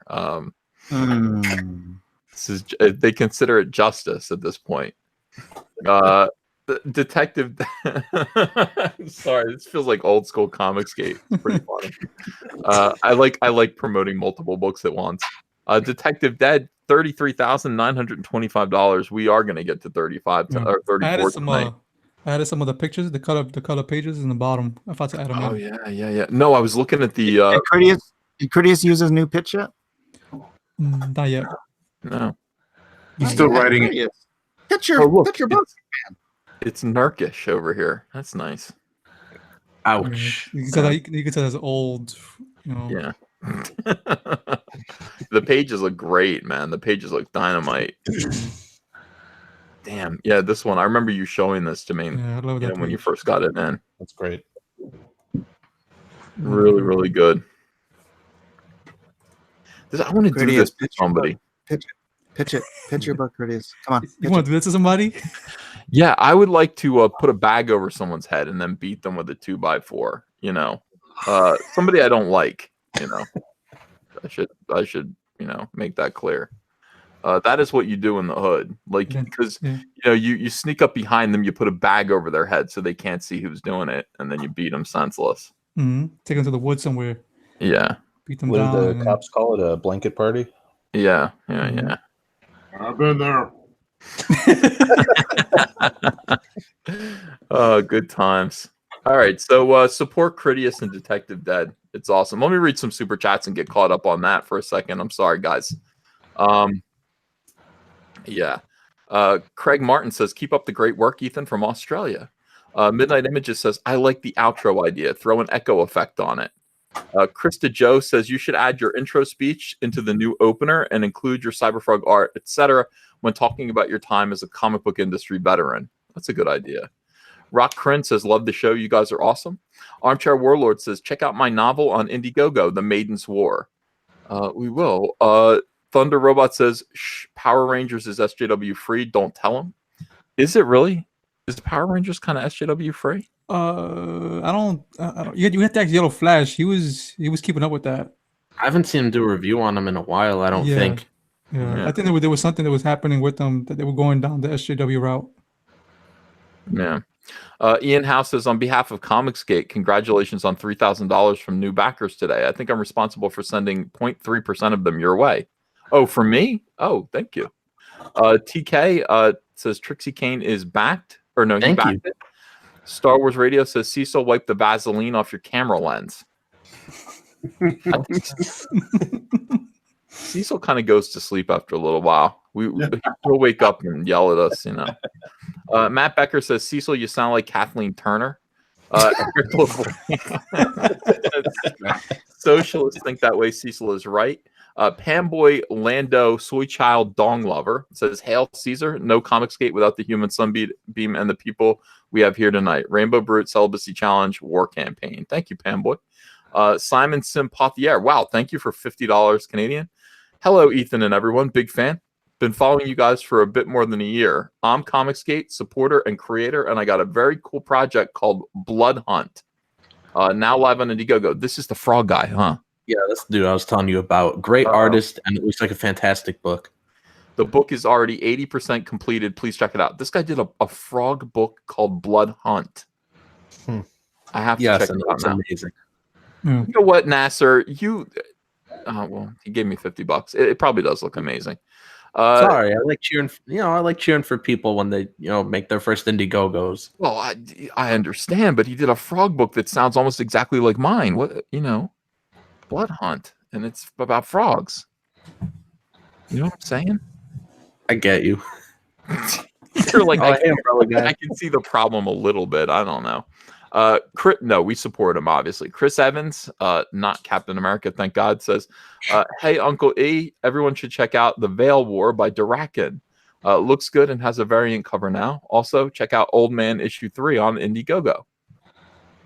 Matt Becker says, half of Simon Sympathier's super chat was from me. Alan Rogers says, Nasser, how do you feel about a 2-state solution? What's that mean? I got to be honest with you. I don't really know. For California, you mean? No, he's talking about for Palestine and Like New Israel. New York is dividing into two. Palestine. Jews. I don't know. I don't pay attention to much of this political stuff. All I know is I want to build a wall. Why are they asking you about that? Why are they asking you about Israel? I don't know. I think Nasser is Palestinian. Yeah, half Palestinian, half Jordanian. So you don't have an opinion, though? I don't keep up with this stuff. There's no such thing as Palestine, Nasser. He lives in America. He doesn't care. Yeah, to be honest, Donald, I care about America. The rest of the world, I don't really care. Mike S. Smurfy, what do you think about dividing New York in half? Well, wasn't that the big thing with California more so than New York? When did the New York thing start up? Just recently. Huh. Really? Yeah, they want to divide New York outside of into Manhattan. upstate New York wants to separate from the city because it's saying that they keep getting outvoted, I guess, because of the blue. So what a charming answer from Smurfy. Once again, he tickles the fans' hearts, and he's boom, $5,851. You understand? That's kind of how it works. Nice. Mike Smurfy always says the right thing. He says it with the right cadence. The fans are utterly charmed by him, and that's why they throw money at him. Like he's call him Smurfy. Do we call Mike S. Miller Smiller? I call him Smiler. Yeah, Mike Smiler. Totally unnecessary. I think Mike Murphy should now be called Papa Smurfy. I think that should be his name. Papa Smurfy is pretty badass. Hey, I'll take it, man. Yeah. Hey, EVS, real quick. Somebody brought something to my attention in the chat. It's Chris Evans. He says, so it's going to be Escape from New York, a real thing? Huh? New York is going to be basically, remember that movie Escape from New York, Kurt Russell? Yeah. Seriously, if It's going to be a real they thing. split it up and made Manhattan its own state. Yes, people are escaping from New York because we're going to actually They don't losing wanna go. population. Yeah. Yeah, so it's California. The governor Cuomo, I think in 2016 or 2017, raised the taxes on super wealthy, and then in 2018 they collected $2.5 billion less because they all moved out. Yep. And now he's fucked, so he's trying to get it back. So I don't know. Yeah, leftists aren't real good with math. I'm good with math. You're a liberal. You're not a leftist. Yeah. Okay. Mike S. Murphy's pretty good at math. Papa Smurfy knows he's only $149 away from reaching his goal. This seemed like the impossible dream earlier today. Mike was like, "Hey, I need a little push." I said, "Well, I'll have you on, Mike. Are you charming?" He said, "Yes, I am." And I didn't know what to think of that before. Now I know that it's true. Papa Smurfy, he has embraced the fans. He's embraced Comicsgate. He's embraced this community. He's just asking for help to make his comic book Samurai and Dinosaurs, which is a topic that everybody can get into. Everybody likes samurais. Everybody likes dinosaurs. The two of them together are chocolate and peanut butter. Why he doesn't have, an exquisite cover from Kelsey Shannon, I don't know.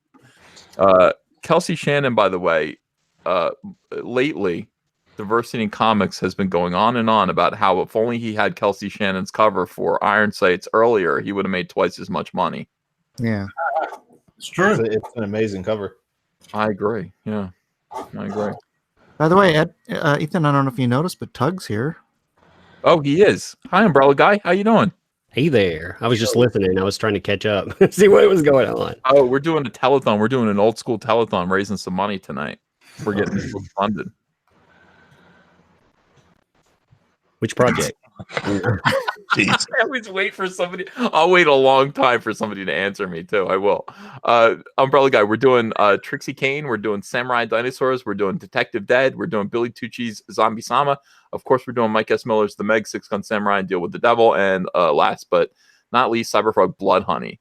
And we're getting stuff funded. But the main thing to get funded tonight is Samurai and Dinosaurs by Mike S. Smurfy. We're calling him Papa Smurfy now. Papa Smurfy. That's funny. We're giving him a meme to make him easier to identify. And yeah, I mean, he's doing pretty good. He's at 5,800. God, I'm so bad at numbers. I need to be like Umbrella Guy a little bit more. I'm bad at numbers. $5,851. He only needs $149 left, and we're just waiting for the right people within the chat right now. 1,180 people watching to put Smurfy over the finish line, and we know that you guys can do it. Right. So grateful, guys. Thank you. I'm gonna go back that real quick. Then actually, I meant to back that. I didn't realize it was so close. I like the people behind that. They carry themselves really well. They they showcase that wonderful professionalism, and also I like their idea. It's cool. It is a cool idea. All right, let me read some more of these super chats. Darth Vicious says Billy Tucci raised $12,000 in 2 hours with Uncle Ethan's help. The haters should crawl on their knees to kiss Caesar's ring. Yeah, they should. Not in so many words, but absolutely. The haters. Fuck Google 2 says support Brand by Antonio and Kanan. I know I'm not even promoting Brand tonight, Antonio. I know. It's okay. I'm not promoting Kelsey either. I just realized that. I got a lot of stuff going on. I'll get you, Antonio. I'll get you tomorrow. So just I'll be around. All right. I'm not supporting Gil Rivera either, even though he gave me $20 just now. He says, Ethan, Nasser, Antonio, Cecil, Comicsgate, thank you for helping Night Stalker raise over 5K. I really appreciate it. Didn't meet our goal. Oh, see what I mean? But are moving forward and delivering it in June. And Donald, thanks for the referral. I'm hanging my head right now in absolute shame. I had him on my channel, but I just don't have the power. I wasted all my power on Nasser. I love you, Cecil. Oh, I could have helped him. I didn't do enough. You're like Schindler at the end of Schindler's List. Yeah, I am. I could have done more. But I bought this pen. Depressing. You got a ring instead. Yeah. Iwazaru says it's all your fault, Ethan. How could you do this? I know. Nice going, jerk. Gil Rivera did ask too. I had him on twice, I think, maybe just once. I don't know, but I didn't do enough. I'm not making that mistake. I remember he was on the first time I ran the campaign. Yeah. It was me, him, and oh no, why am I blanking on her name? From The Good Night. Oh, Crystal. yeah. Crystal. Crystal McGee. She's awesome. Yeah, we got her funded. I haven't had her back on since. I haven't been doing telethons. But now I'm going to do telethons twice as hard because anti-Comicsgate, like former Comicsgate weirdos who are now anti-Comicsgate, are blaming me and telling me that I'm the reason why campaigns are failing. No. Mm-hmm. Yeah, we talked about that earlier. And then here's Gil Rivera to just drive that right home. Prick 13 says, "Lube your back holes. Vestige is coming. Hail Caesar. Hail War Campaign." I'm going to do a cover for Vestige. That's a commitment.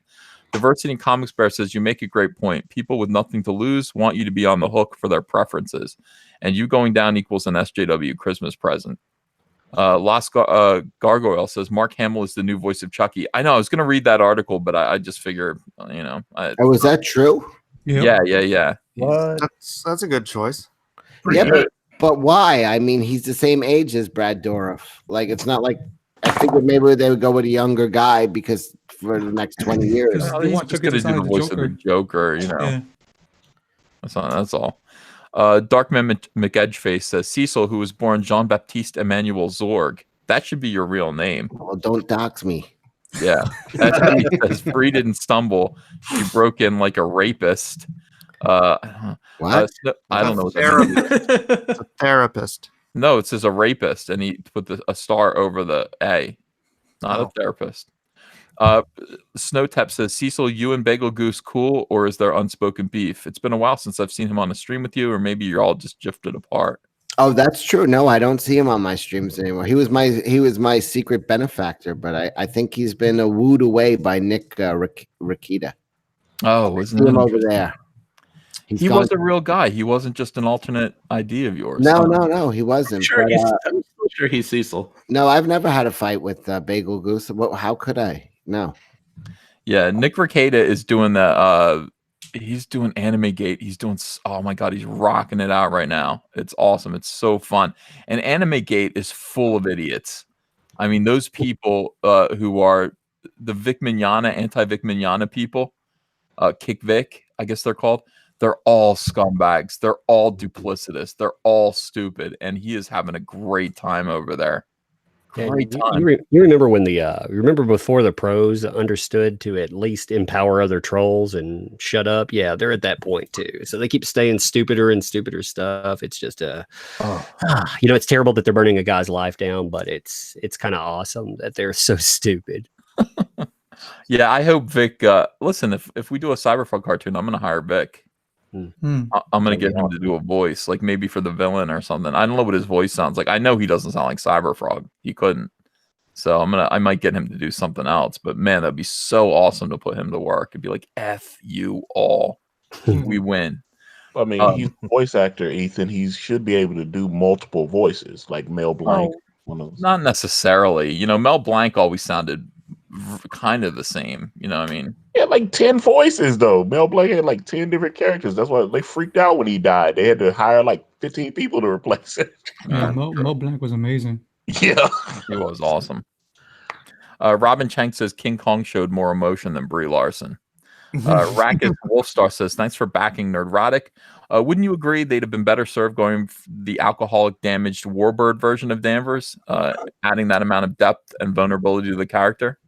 Well, I haven't seen the movie, but yeah, that would have been cool. I can't wait for a unicorn horn store. Unicorn store. Yeah. I like alcoholic chicks with battle damage. Doc S in the chat says Mike Shitty Miller wants Smurfy to fail. Don't let Miller win. Well, that was good. That was a good pitch, and let's see how it worked. Let's see if it had any effect. Yeah, look at that. It did. He is now Mike Smurfy, a hero, the people's champion, is now 59-15. He is just $85 away from fully funding. And that's what happens. I mean, he came up against the fascism of Mike S. Miller, who just wants him to fail for cruel reasons. No good reason. Yeah, it's okay. No good reason. Mike just wants him to fail, and the people won't let him fall. And that is a lesson to us all. One Mike goes up and one Mike goes down. Fascist, you know. I'm just a damn fascist.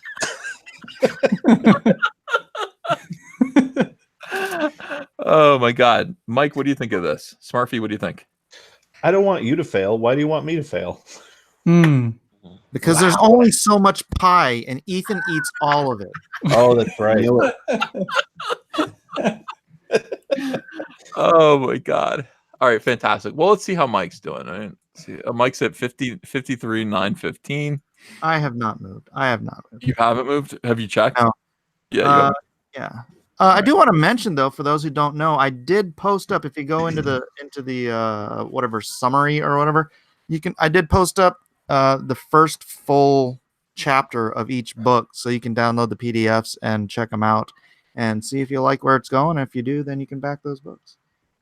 Nice. Smart, nobody's moved except for Smurfy. He's got all of the. Trixie Kane moved 14,310. Nice. Yep. Remember, guys, there is a Cecil cameo, and every physical backer will get the EVS trading card if we hit 15 grand. I love it. That's great news. It's $85 away from hitting his goal. Wow, yeah. People are getting really, really creative with their penis memes in the chat.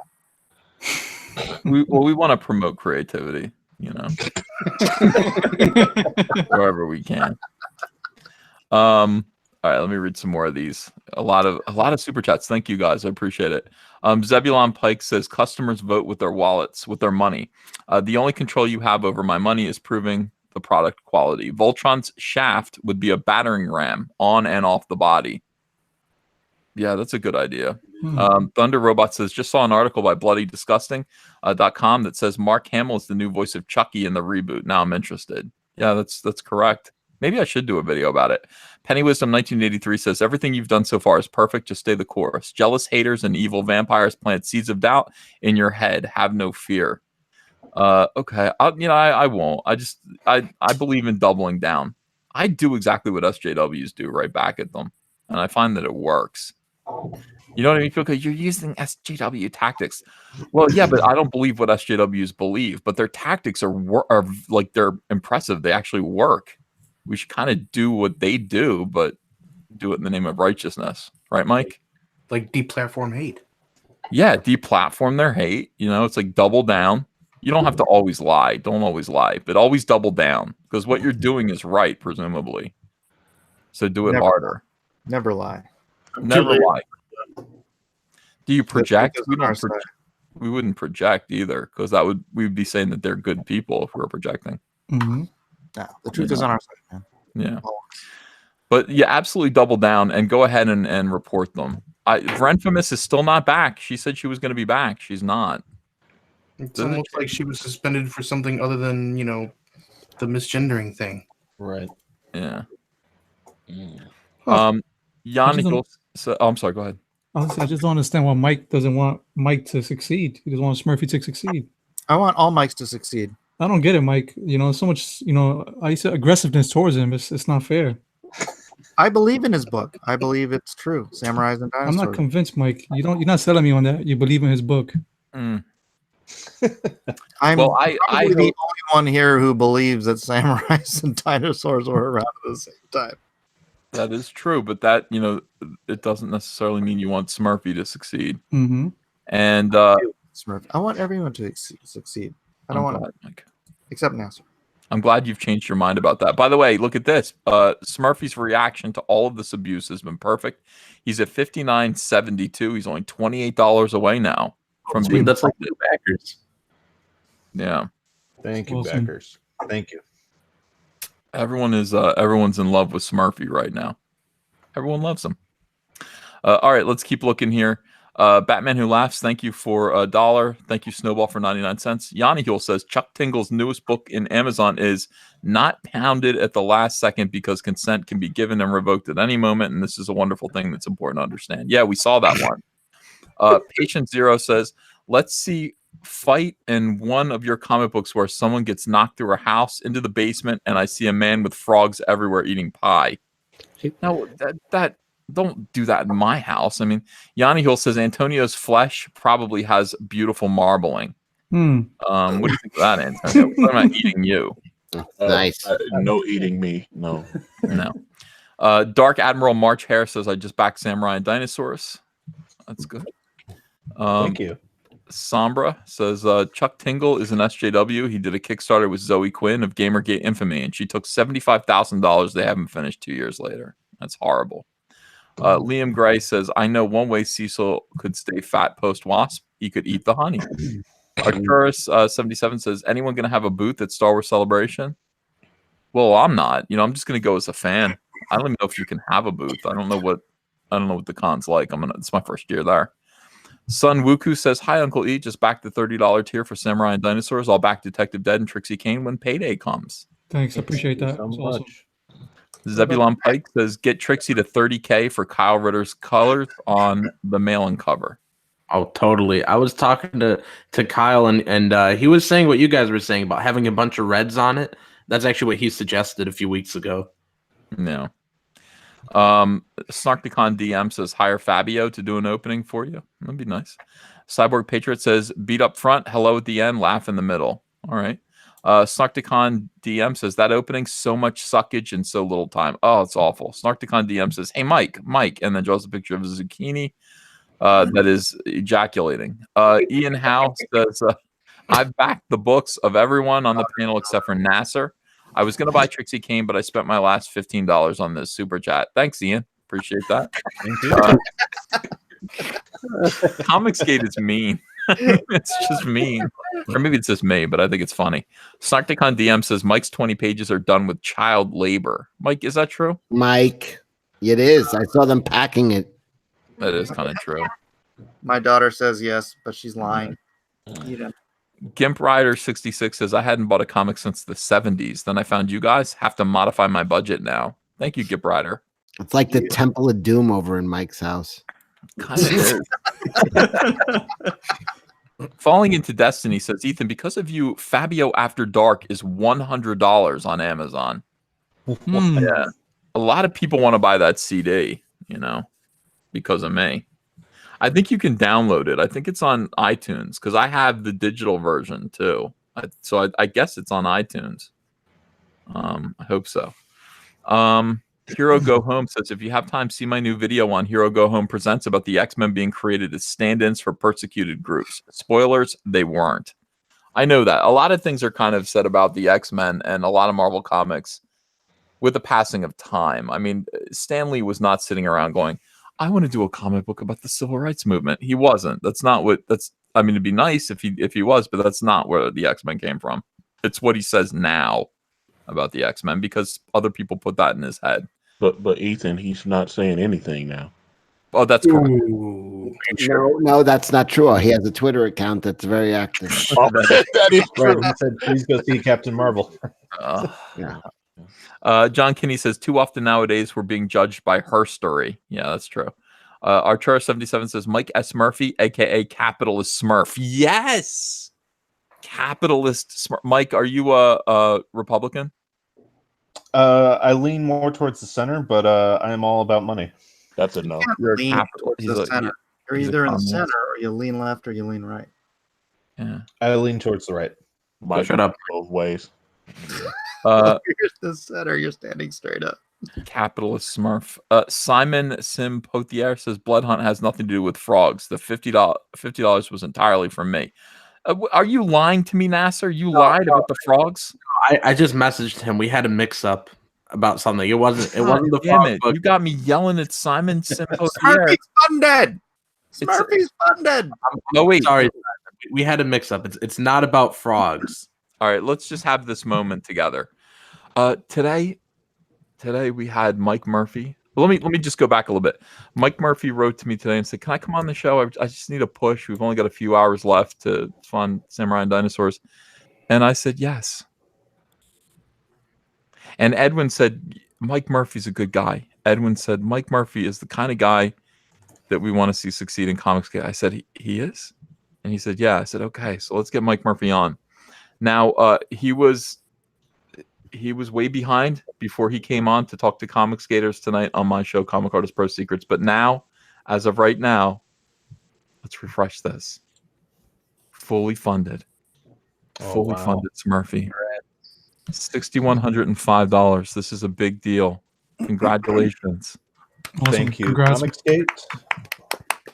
Thank you, Congratulations. backers. Thank you. And Ethan, seriously, thank you. My pleasure. All you had to do was endure a little bit of teasing. The entertainment of 1,000 people. No, you don't understand. Like, my wife's already memeing me. She's drawing the Papa Smurfy thing. I have to say, it could be worse. I get called big fat pie eating toe thumb, whatever. I'd rather be Papa Smurfy. I think Papa Smurfy's pretty badass. So enjoy that new nickname, that new ID. Congratulations, $6,105. It's going to go past that, obviously. So you're funded. You are in funding land. I guess you're going to leave this as a store when it's over. I think you should. Yeah, of and course. get this Have you bitch said up. that already, Smurfy? Sorry, what's up? Have you already set it? Because I one of my stores I hadn't set it to lapse automatically into the store. So you have to make sure. That I believe I did, but I'll double check when we get Double on here. check. You've got one day to do that. So you want it to fall into a store. We can, I think we can get you up to. We could probably get you to 5 figures at least, maybe 25. Yeah.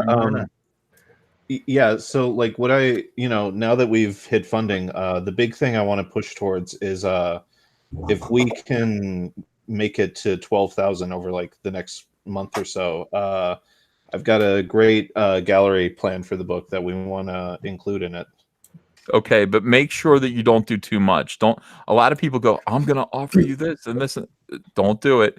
This isn't very much money. So, just sit back and say, don't add anything to it. Don't be like Nasser. Okay. Nasser's like, I'm going to give you this and this and that. No. It's just trading cards. Yeah, it's a lot of money though. So just hang on to it. If you get up to some crazy number like 100,000, then you can start adding stuff. But even then, Okay. Yeah. Congratulations. 5 figures, young lady. We're going to make that happen, I think. Thank you guys in the chat endlessly. Thank you for making sure that we got Samurai and Dinosaurs funded this time. and let's just keep it going. Let's see what we can get it to.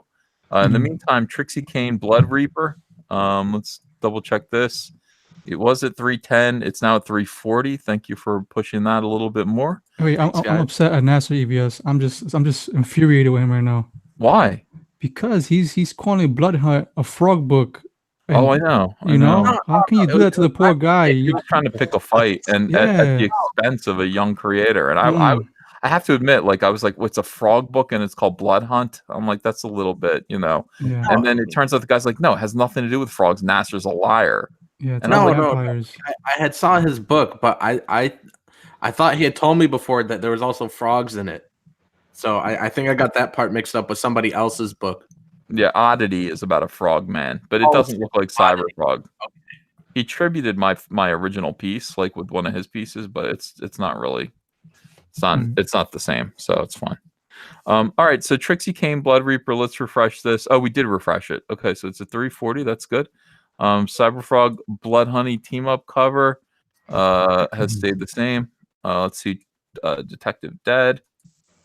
This is my favorite thing to do. Stayed the same. No push on that. Billy Tucci. I'm so happy that Billy Tucci got to 25. For real. It's a big deal. It's Billy Tucci, Comicsgate. Billy Tucci's Billy Tucci, and I think that that's not an answer. Is this a purity test, Cecil? Yes, it is. You better walk through fucking fire. He's good fire than he's Comicsgate. Yeah, I think that you know, Billy is every ideal that the word Comicsgate encompasses. Yeah. Well, he has to do a trial by combat against Nasser. Yeah, against Nasser. Okay, I accept. I fully accept. I'm okay with that. I'm pretty sure I know how that's going to turn out. I got $20 on Billy. I got $200 on Billy. I got three. Very good. Let's see. Timecode Mechanic says, "Hey guys, don't forget Victor Locke, Demon Noir." Yeah, Nathan, I'll get you back on again. We'll see if we can get you pushed a little bit more. Midnight in Exile says, "If you loved Iron Sights, Canales' latest book, The Abductables, with author Mike Derrick, has 8 days left on Indiegogo. $15 plus shipping and handling." Dave T Geek says, "I went camping the other day. It was intense. Get it?" Ian House says, "I really want that EVS trading card. Can Nasser create a tier without the comic?" Is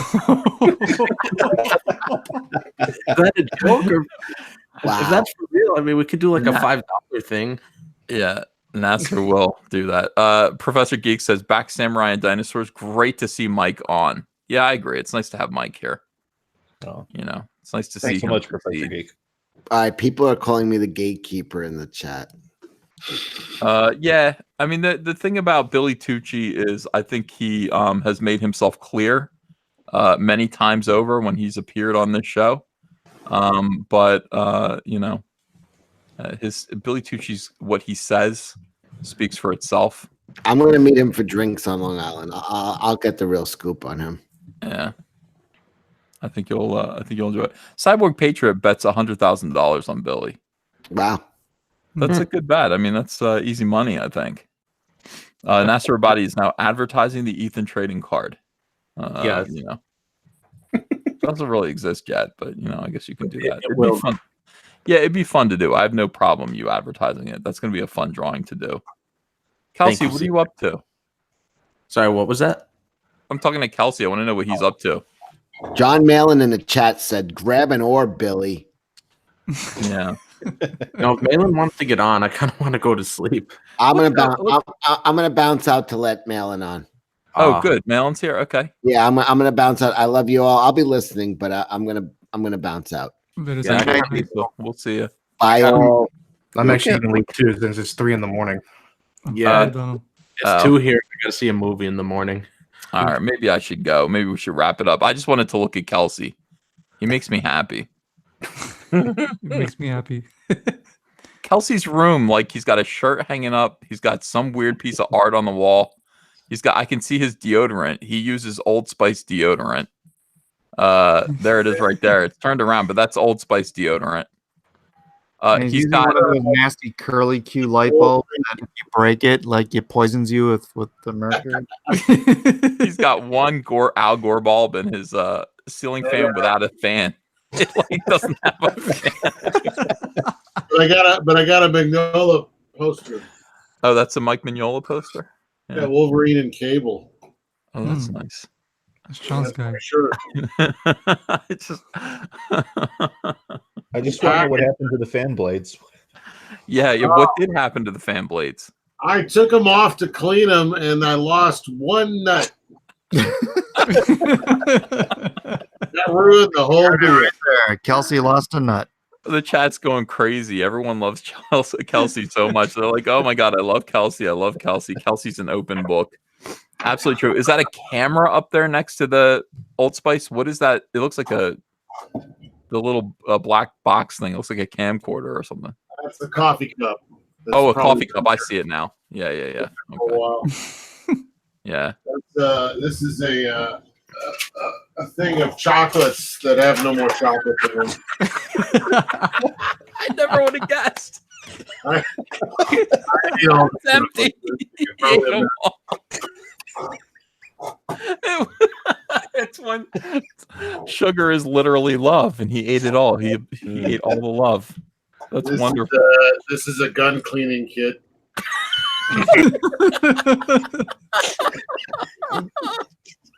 Yeah, typical dresser over here. Yeah, everyone's freaking out. The chat absolutely loves Kelsey right now. All right, so I guess we'll go. Malin's probably not going to come in, and it is 3 a.m. I'm going to get to work. I had a nice nap today after I went to the beach. It was a nice day, but I got to get to drawing. Yes, Samurai Sands was soaring past his goal. Let's have a look real quick. It was at 6105. Now it is 6226. That's great. Oh, Trixie guys, thank Kane is at let me just run through these. Trixie Kane earned a little bit more, 348. Cyberfrog Bloodhoney is doing great. I can't wait to see it get to 120. It's we just sold another copy, 119,396. Thank you. Detective Dead closing in on that 34, but it's at 33,925, and then it's really great. Just give your pitch. Mike been wanting to. No, we're closing out. He's already given his pitch, and now people rewatching this are gonna pick it up next. That's true. Okay, I want to thank everybody for being here tonight, and have a great night. And I will see you again tomorrow. We'll do another live stream telethon. Let's get our books moving. All right, Mike, are you going live now? People are asking. No, man, I got to get up for the con tomorrow. Right on. All right. Well, I love you all. I'll see you tomorrow. Bye-bye, everybody. Take care.